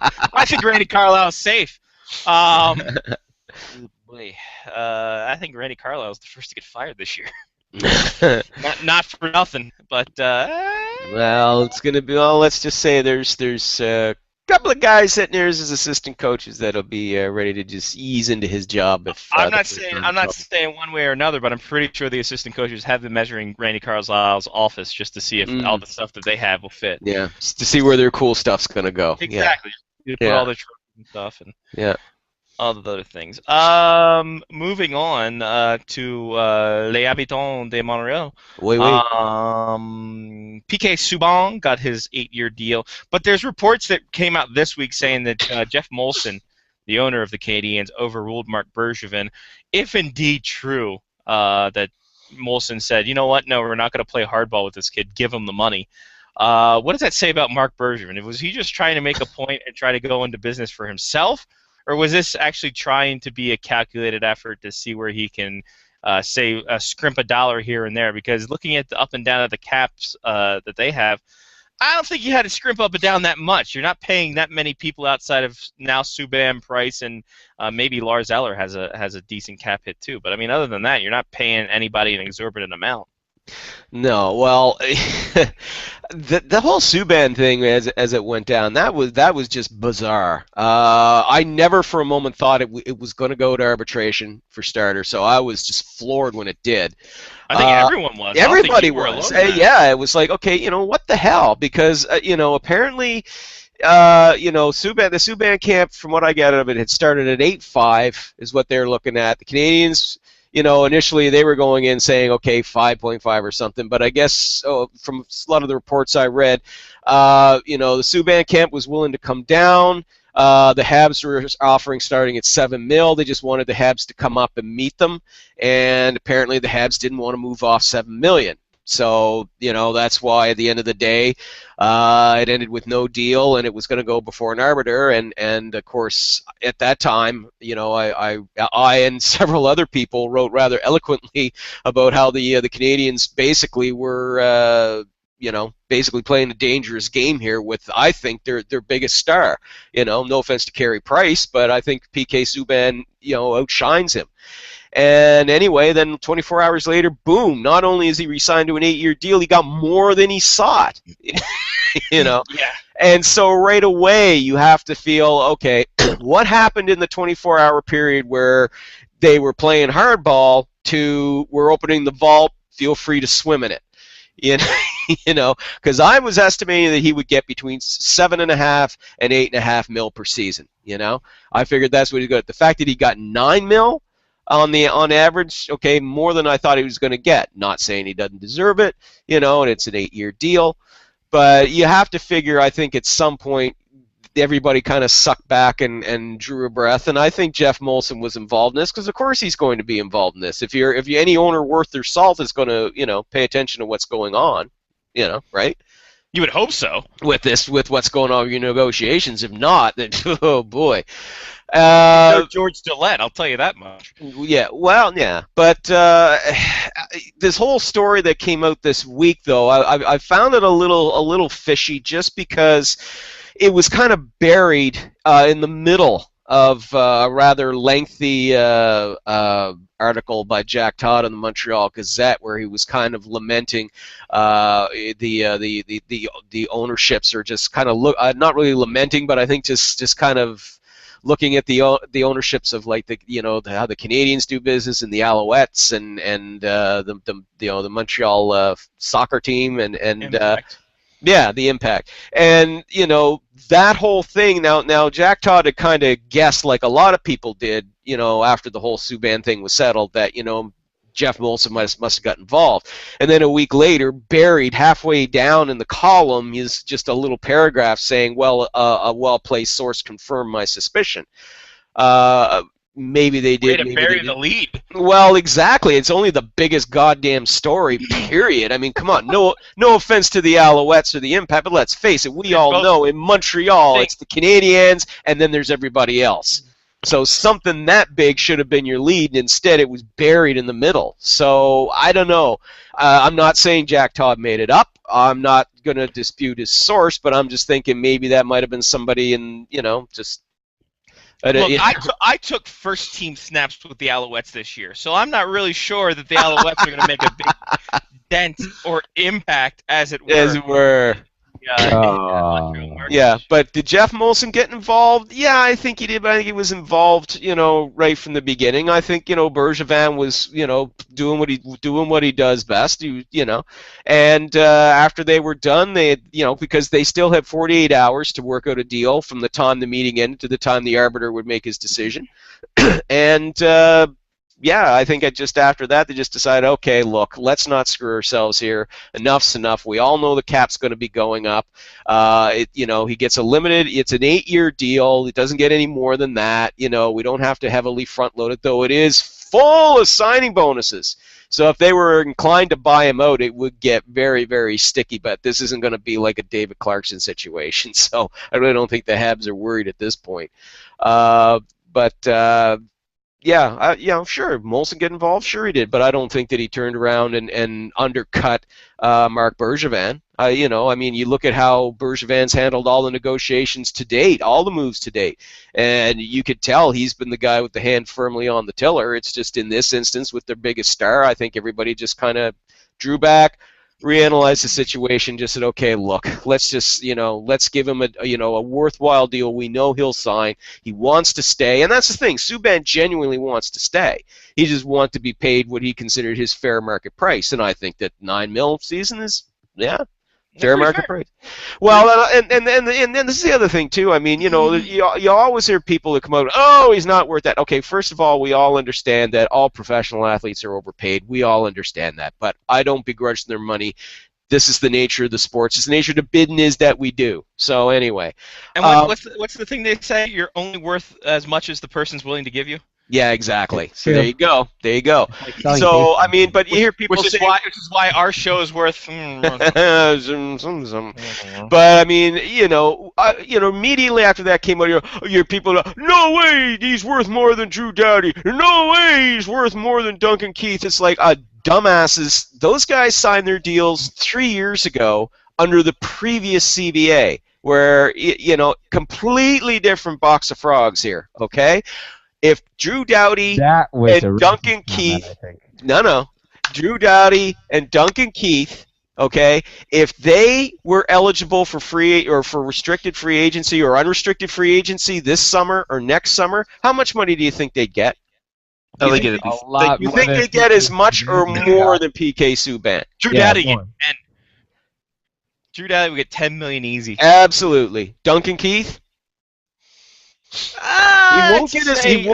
Duncan Keith won't get as much as Patrick Kane and Jonathan Toews, but he'd get a shade underneath what they earn. He can get bearable money. He'd get a contract that is that's like an equation based on what the max is for every year.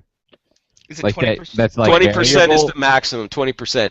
But here's the thing. I mean, can you change that from year to year, or do you have to set it like in the beginning? Basically, is my question. What do you mean? No, it doesn't change year to year. It doesn't change year to year. Well, I mean, you can't change it. I mean, you give him 20% of what it is. It's like it can never be more than 20% of that. Of total payroll.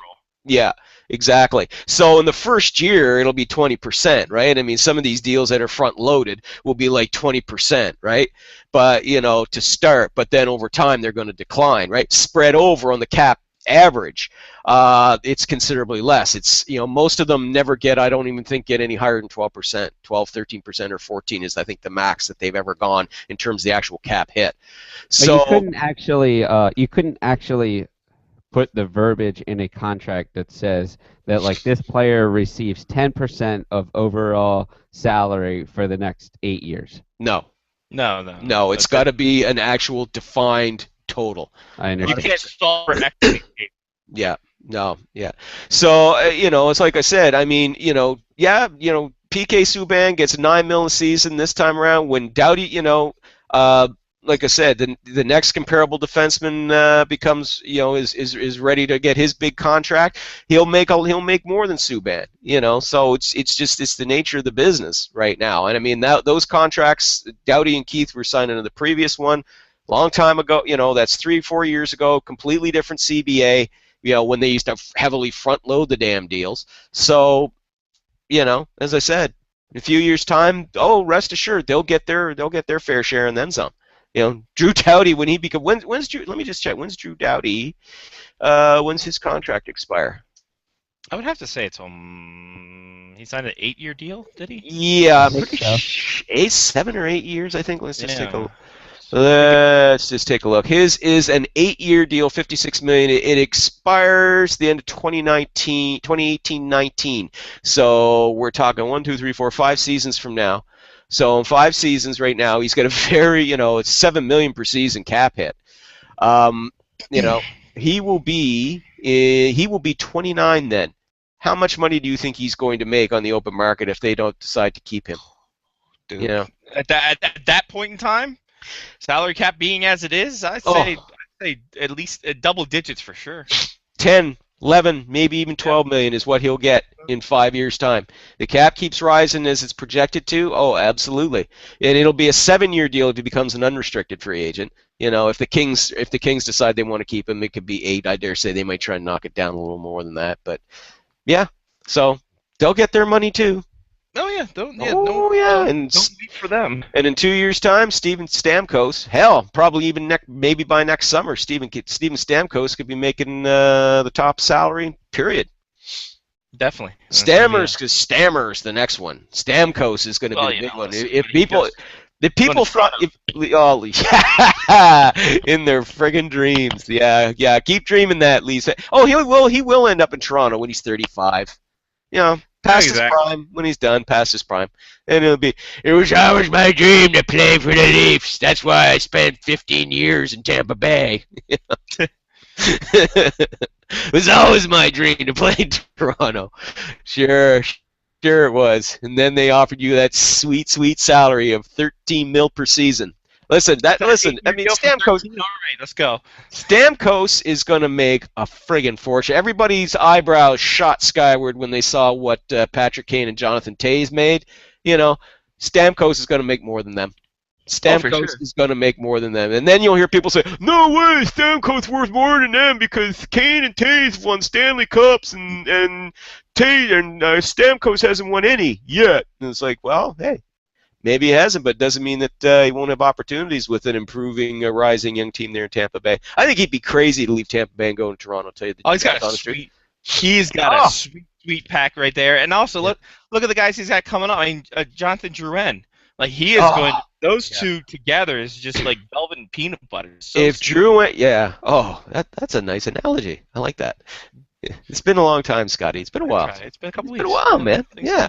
But no, absolutely, man. I mean, you know, if Drouin turns into the player that they projected that he will become, I mean, good God, just stand back and enjoy the magic because they're going to be one hell of a team. You know, they're already, I think, one hell of a team right now. Well, they got Nabokov in that, so that's their backup. But still, that's still a liability. Yeah, but they also got they got Big Ben, obviously. But who's the kid? What? Oh God, what country was that from? The one with the name I can't pronounce. Latvia. Yes, from Latvia. Thank you, Johnny. Yeah, I can pronounce Latvia. I just couldn't pronounce it. Can never remember the goalie's name. I got to hear it a bunch of times. You know, no offense. God loves some of these European players, but there's some players I have to hear their names several times until I finally remember. Mine was Aki Berg. You can write them though.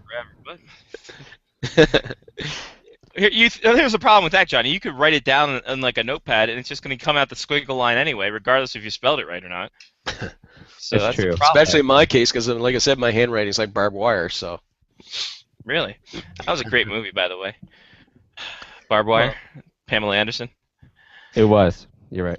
No, right. No, she was in all leather the whole time. I didn't think there was a plot. It was just her prancing around and PVC. Vinyl and whatever. It was fantastic. Well, that only made sense. You know, she pranced around, a plastic bimbo and plastic pants. That makes sense. There you go. And then she got Hep C. Yeah. Oh, the mighty have fallen. That put cold water on this conversation. Speaking of cold water, this ALS Ice Challenge. How do you guys think about this? I think it's for a good cause. Hopefully this will go beyond being more than just this summer's fad. I mean, it's a debilitating, it's a horrible, actually very horrible disease. But hey, it's a fun way, to raise awareness and raise money. And I got to tell you, I don't see anybody beating Paul Bissonnette's, ice bucket. Response to the Ice Bucket Challenge. Have you guys seen that yet? Yeah, I've seen it. I'm not surprised, to be quite honest with you. I would think he would go over the top. Typical Biz Nasty. He's going to go over the top. Yeah. He just needs to get that contract to go over the top too. That'd be nice for him as well. Yeah. Just like Sylvester Stallone. Exactly. Well, let me ask you guys. Your Washington Capitals were linked to Monsieur Bissonnette. Thoughts on that, Johnny? I don't have a problem with it. I mean, if they don't have to spend a bunch of money to add him to the team. I feel like that's what they traded for, picked up on waivers. I don't really remember how they got Volpatty, but I'm pretty certain that was the reason he was supposed to be in town. Mm-hmm. So adding another person like that doesn't make sense to me, but well, I think, whatever. like I said, Bissonnette, apparently what he's looking at doing is he wants to prove that he's more than just an enforcer. He only fought, I think, 2 or 3 times last season. He was in 10 games. It's hard for him to fight. Yeah, he played more than 10 games, but I mean, still, yeah. But he he wasn't in the lineup a lot. He was a healthy scratch a lot. He did get some praise late in the season for his play on the 4th line. I think that's what he's trying to prove, is that, look, I'm more than just a scrapper. I can be a good 4th line checking forward.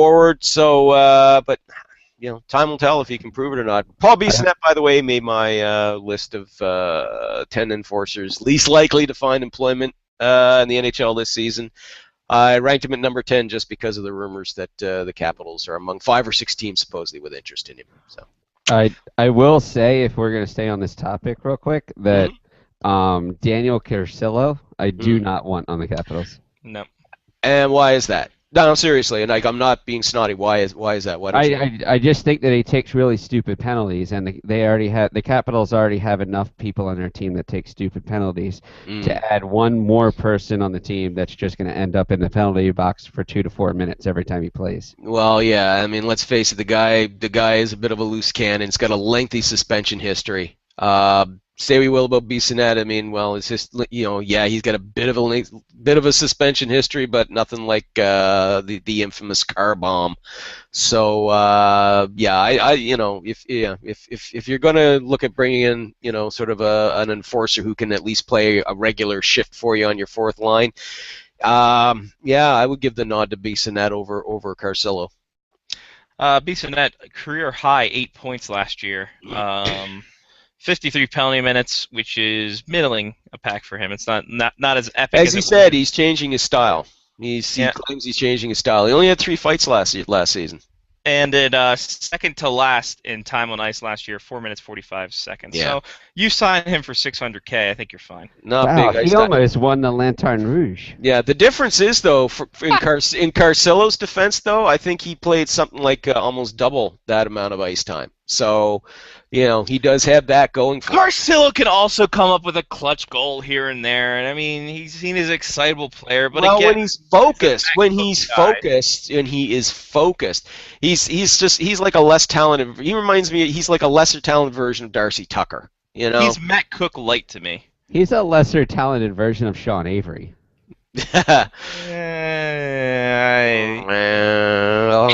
Avery's gimmick got the most of him.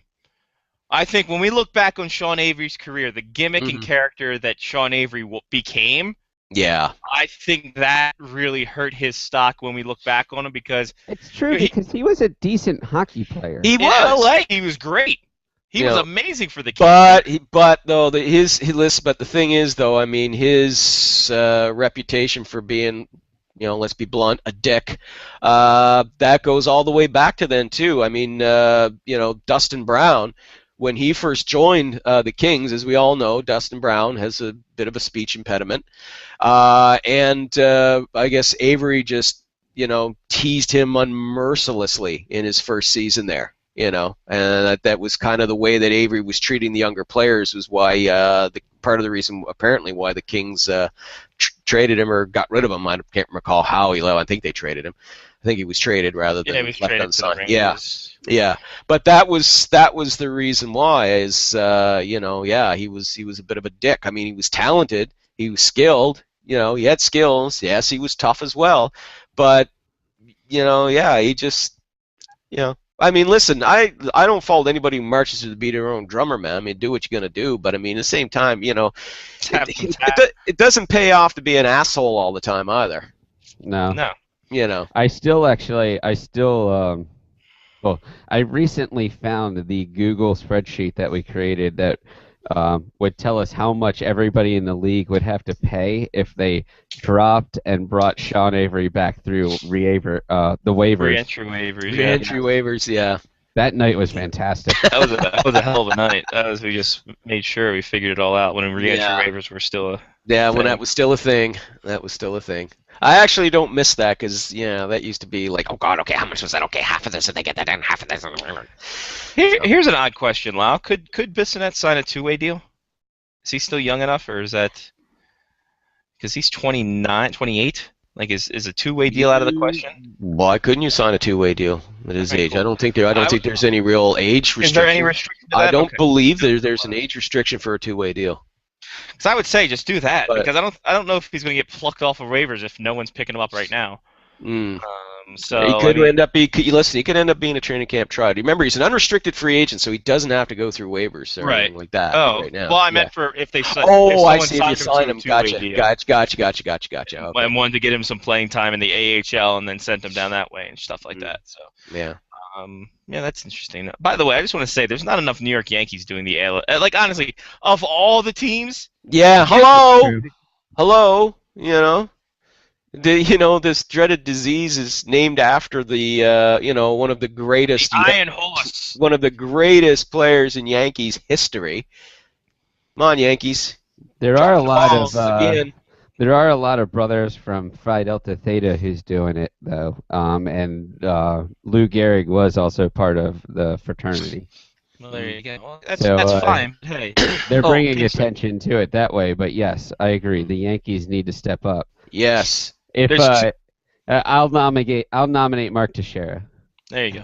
There's two teams that should be doing this: the Yankees and the Baltimore Ravens, and that's it.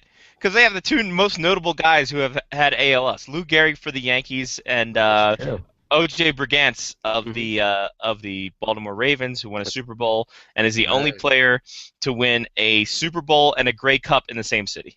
Sweet. There you go. For the Baltimore Stallions. Fun fact. Nice. What else you got for us, Lau? Scotty, your thoughts on the Edmonton Oilers hiring another one of these advanced stats blogger, hiring an advanced stat blogger named Tyler Dello to crunch numbers for them? I think it's funnier that it's a blogger.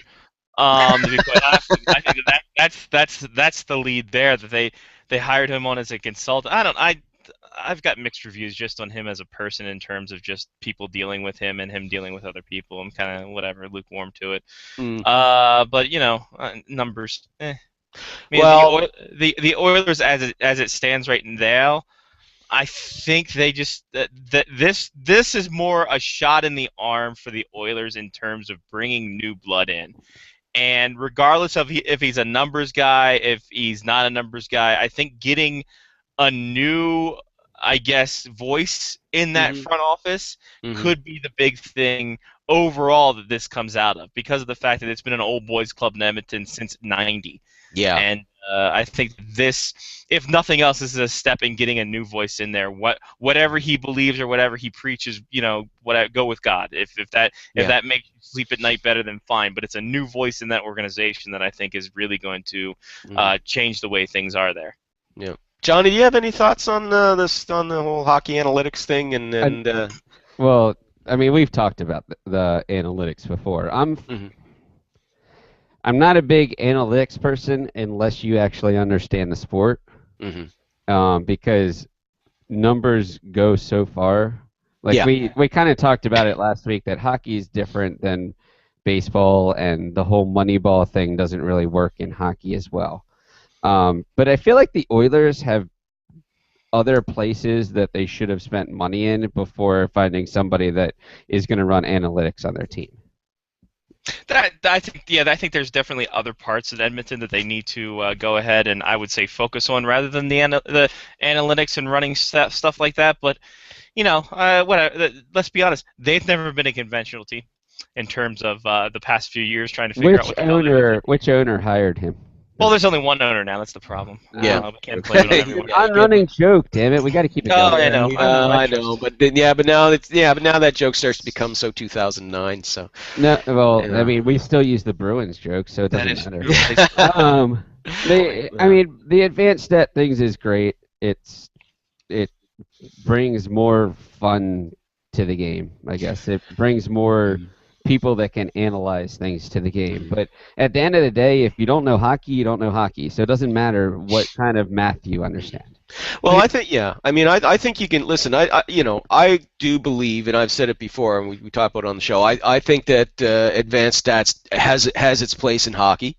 I've seen enough of it. Initially I was skeptical, like a lot of people, but over the past year, my thinking has changed. I've seen how it can be a useful tool for teams to evaluate both individual performance and team performance.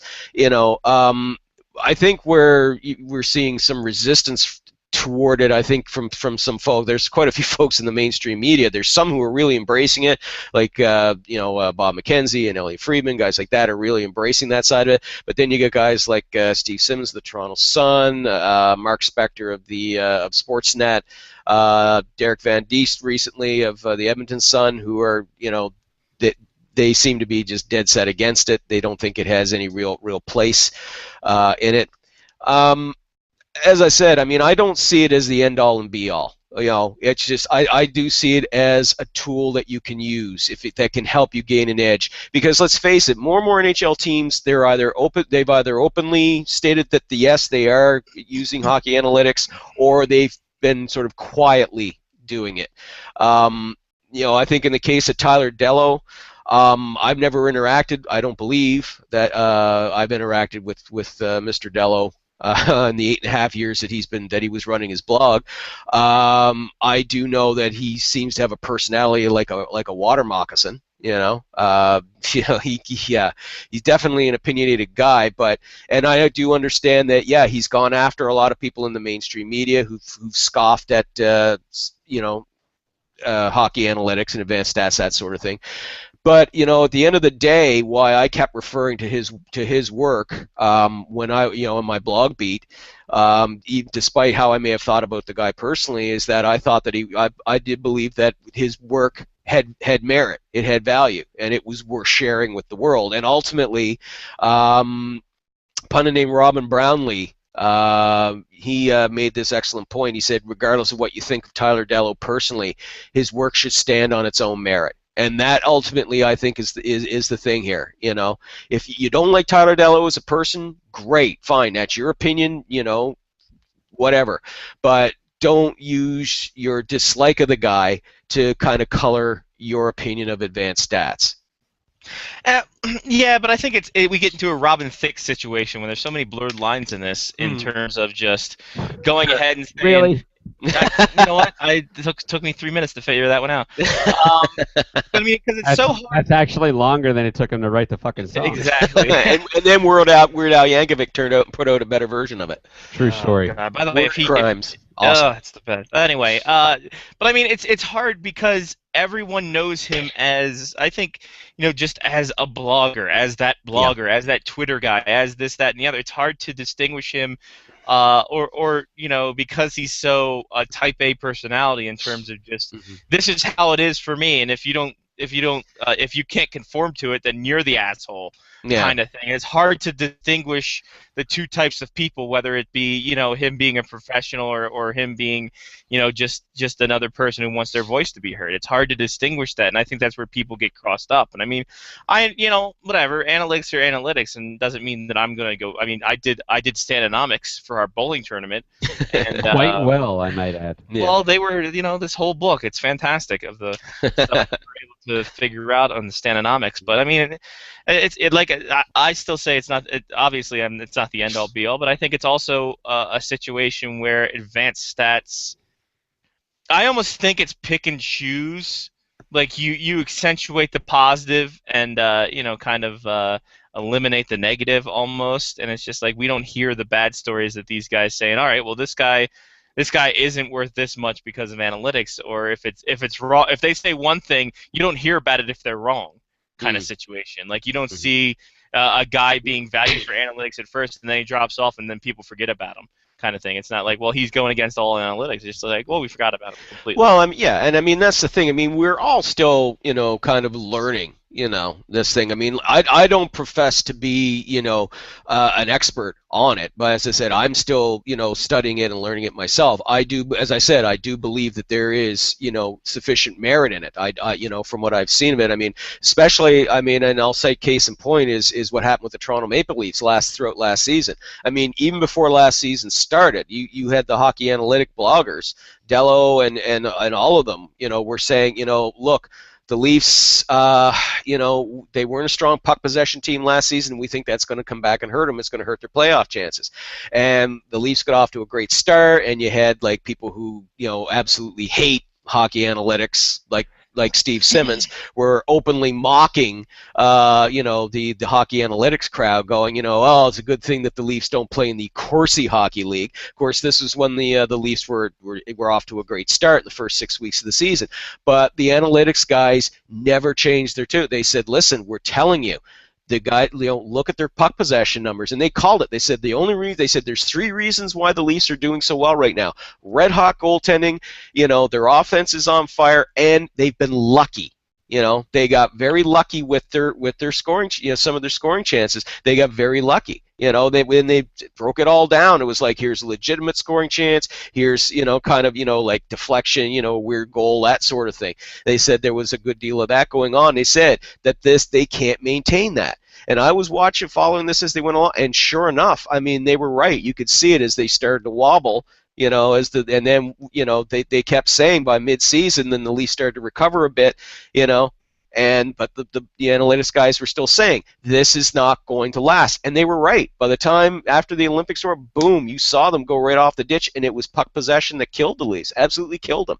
But also, Lyle, I don't need analytics to show me that a team is in deep trouble when they're giving up 40 shots a game. Absolutely, but that's where puck possession comes in there as well. That's where that comes in as well. Watch a game of hockey and realize that the Toronto Leafs weren't going to make the playoffs. You don't need these extra stats to give you backup. No, but I think where people are kind of getting, some people are getting their backs up with analytics is, I think that they're afraid that.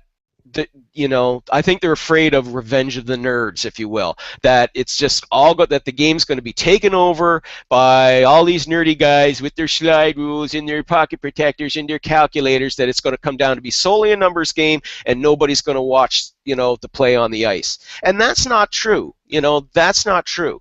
The game is not going to be taken over like that. Again, analytics is just another tool that you can use to evaluate performance, either individual or team performance. But as I said, it's not the end-all and be-all. The game it's not going to suck all the life out of the game or anything like that. It's just another way to measure it. And like I said, it's not perfect. As I said, I've seen, I look at, like I said, Corsi stats and things and Fenwick stats for last season, and you see teams that were in the top 15 in those categories. Some of them didn't make the playoffs, so you sit there and you go, well, what the hell, or you'll see some players who have high puck possession numbers, but, they don't seem to have a lot of goals or a lot of points, and so you kind of wonder, well, what's going on here, what's driving those numbers? So I think, this has got to still be kind of hashed out a bit more. At least I think, or perhaps maybe better explained to the layman like us. But, again, as I said, from what I've seen of it, I've seen enough of it.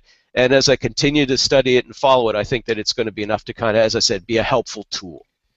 I honestly don't think enough is being made of Kyle Dubas being both making that blend of analytics and eye test as well. Yeah. I think that needs to be accentuated more. Yeah. And once you do that, I think that's when you start to have people who are against, or I guess vehemently against analytics, or assuming that it's the end all be all.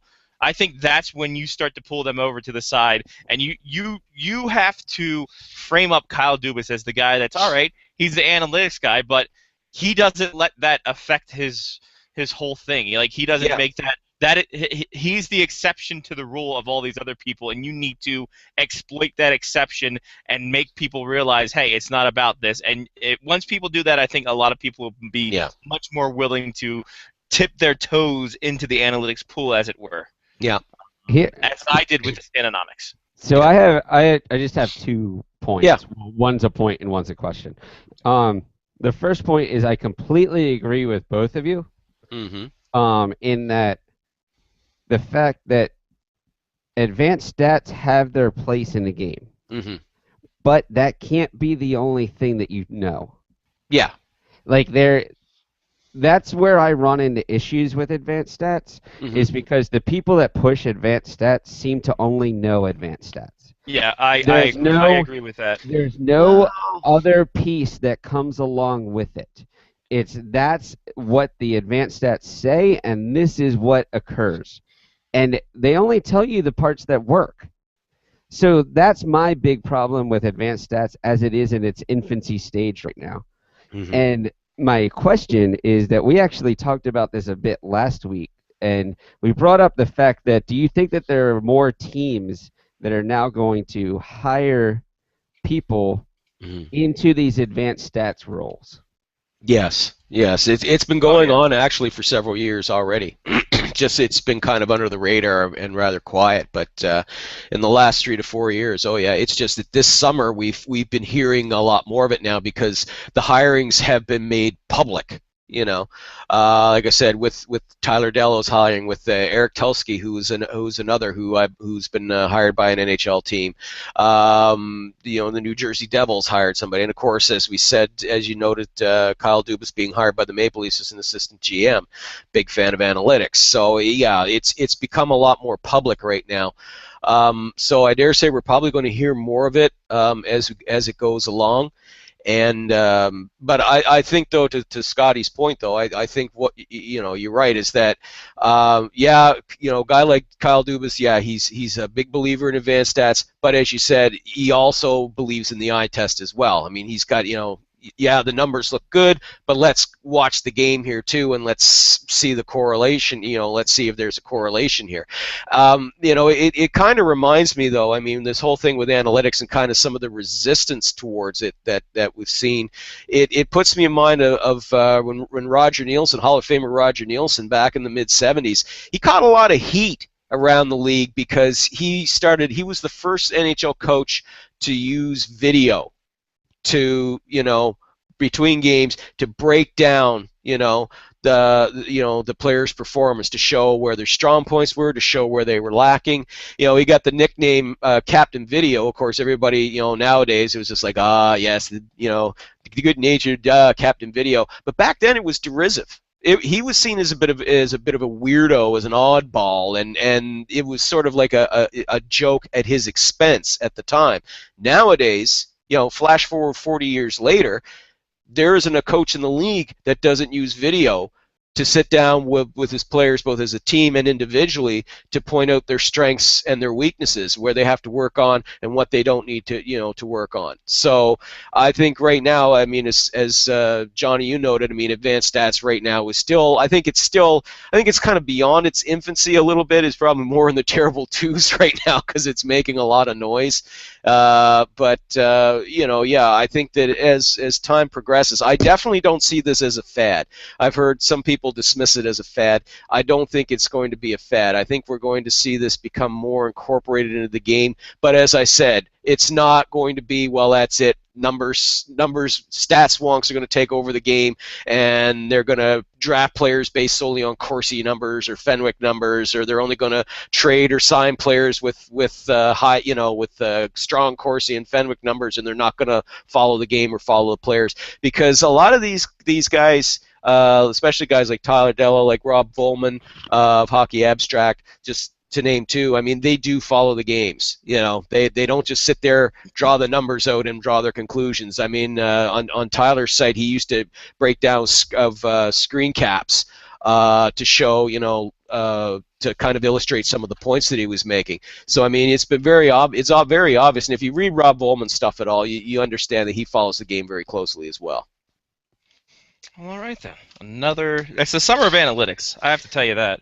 Yeah, it's been the summer of analytics. But I mean, I'm perfectly fine with analytics being part of the game, if that's not the only thing you know. Yeah. Yeah, I agree with that. There's a lot of people hanging their hat too much on analytics. True. Well, it's like anything. Yeah, you don't want to turn around and become too much a devotee to that because, I mean, ultimately, listen, Billy Beane, we think back of Billy Beane in baseball and, how they was the first team to really embrace, the Bill James, analytics and all of that. But at the end of the day, they didn't have enough. The real reason why they had to embrace is they didn't have the money to be able to maintain talent, to keep and maintain talent. So they had to go looking for bargains, and that's what the means that they used to do so. So I think the bottom line here is too. I mean, there's a lot of other things that come into it, like money. What sort of situation your team is in. They got to the end point. Mm-hmm. In order to, I believe that team won a World Series, and they're good again now. But the Oakland A's? No, they never won a World Series. Not under Billy Beane, they didn't. No. Oh, no, they won the World Series. There are the Boston Red Sox hired an analytics guy, and they wound up winning the World Series with him, and there are other teams that have been using it too. So I mean, it is there, but I think baseball is the most analytic. Yeah. Like that, nerds were doing roto leagues like in the 70s for Pete's sake. Mm-hmm. So I think I brought this up. Like, soccer has all these advanced stats. It just doesn't mean anything in the sport. Yeah, it's kind of an interesting situation too. Yeah, it kind of varies from. It does vary from sport to sport, doesn't it? A team that has 70% possession throughout an entire game can still lose 2-0. Oh, absolutely, yeah. And it's like you said. I mean, with hockey, it is a faster paced sport than baseball, and a lot more different things can happen. But it doesn't mean that it still doesn't mean though that there isn't a place I think we all agree that there is a place for analytics in the sport. It's just as we all agree though, that can't be the only thing. You just can't hang your hat on that, solely that, and nothing but that. It shouldn't be. There are some really good fantasy goalies that don't lose. Yeah, it shouldn't come down to who you're going to believe, me or your lying eyes. No, right. Look, Johnny, there's a lot of people out there who would say if you dominate the duck pin first ball average like I did at 6.1, it doesn't mean you're going to win the entire goddamn thing because then your 10-pin average is just garbage. But the problem that it came into was that you didn't take your analytics one step farther and to say that duck pins was only 30% of the lanes that we went to. Or I didn't go the fact where after the second lane I should have just stole the bowling ball and took that. And I told you to do that. We all had bags. It's your own fault. Fine. That was my own fault, and now I regret it. And I think analytically, if I would have found out if there were video cameras and where they were at, then we would have been fine. But sure. Hey, that's just like Ocean's 11s of the Big Stand Invitational. Exactly. That's casing the joint. That's a completely different analytics entirely. But still analytics. Analytics, nonetheless. You're right. Lyle, did you get a chance to watch any of the full sessions? Only had a chance to watch a couple of them, but I'm glad you sent them all to me. I do intend to be perusing them at my leisure, and the whole time I'm sitting there laughing and wishing I was there. But at the same time, it made me kind of feel like I was there too. So. That's true. We left all the jokes in the extended cuts when the camera didn't fuck up on us. That's really we were just cutting it up all day. Oh man, you guys are having a ball. But then again, you always do when you get together. But as you can see from the video, you can tell that I'm a far better bowler than Mark is. You don't need analytics. Again, I love your approach. Again, as I said, and not as a joke, but the short approach works best for you. I just throw from the hip. I'm like Scotty with the massive big pro windup, and I mean every time Scotty, when you made that big pro windup, I kept thinking strikes coming every time, Bubba, and it's just like, ooh, wow. Well, look, Lyle, my reasoning for this whole thing is this: if you're not going to play good, look good. And baby, I play like $1.380, but I was looking like $1 million. Believe you, me. Absolutely. You know what? The Sox alone were $2 million. So yeah, that was a professional delivery. Just Did they called me FedEx on the tour when I was younger. No, they didn't. I delivered. Anyway, DHL. Yeah. Yeah, I was more for our Canadian fans, Purolator. Yes. So there's that. Second rate all the time. All right, Lyle. Well, it's been fun. Welcome back. It was. Thank you. It's great to be back. We missed you, obviously, last week when we talked about bowling balls and the reaction and what was made into a bowling ball and the core of a bowling ball. Yes, but we also talked about Katy Perry's tits. The Face-Off Bowling Show and Katy Perry's tits. There you go. I missed a lot. Honestly, the Katy Perry. We actually did 45 minutes on bowling, 45 minutes on Katy Perry's mysterious and suspicious bus line and pictures. And then we talked sprinkling of hockey here. It's August. What do we want to do? What do you want? Yeah, well, like I said, Dog days of hockey, man. Dog days of the off season. From last Wednesday to this Wednesday, there was 10 items on TSN's news page. I know. And I'm just like, Jesus. And like 2 of them were like statues that the Toronto Maple Leafs are going to do. You know, I mean, I've been able to find like maybe 5, like when I do my morning coffee headlines. I mean, I've been finding like 5 things, and some of them are just so inane. It's just like, oh God, really? Okay, fine. It's news. The hell with it. Man, oh man, is it dry this year? Well, oh well, only 2 more weeks away. 3 weeks. EPL starts on Saturday. Yes, EPL. I forgot to wear my Liverpool shirt. Damn, I will wear it next week. I'm going to tell you something, Lyle. There could be something else on the horizon for me in terms of blogging for this year. Maybe two things. Well, I might, like as I sit here thinking about what I can do in terms dipping of the toe back into the water, into the murky waters of the old hockey blogosphere. I will promote. It's not the harbor. I heard that's a bad place to put. I'm not going to put it in the harbor or East River.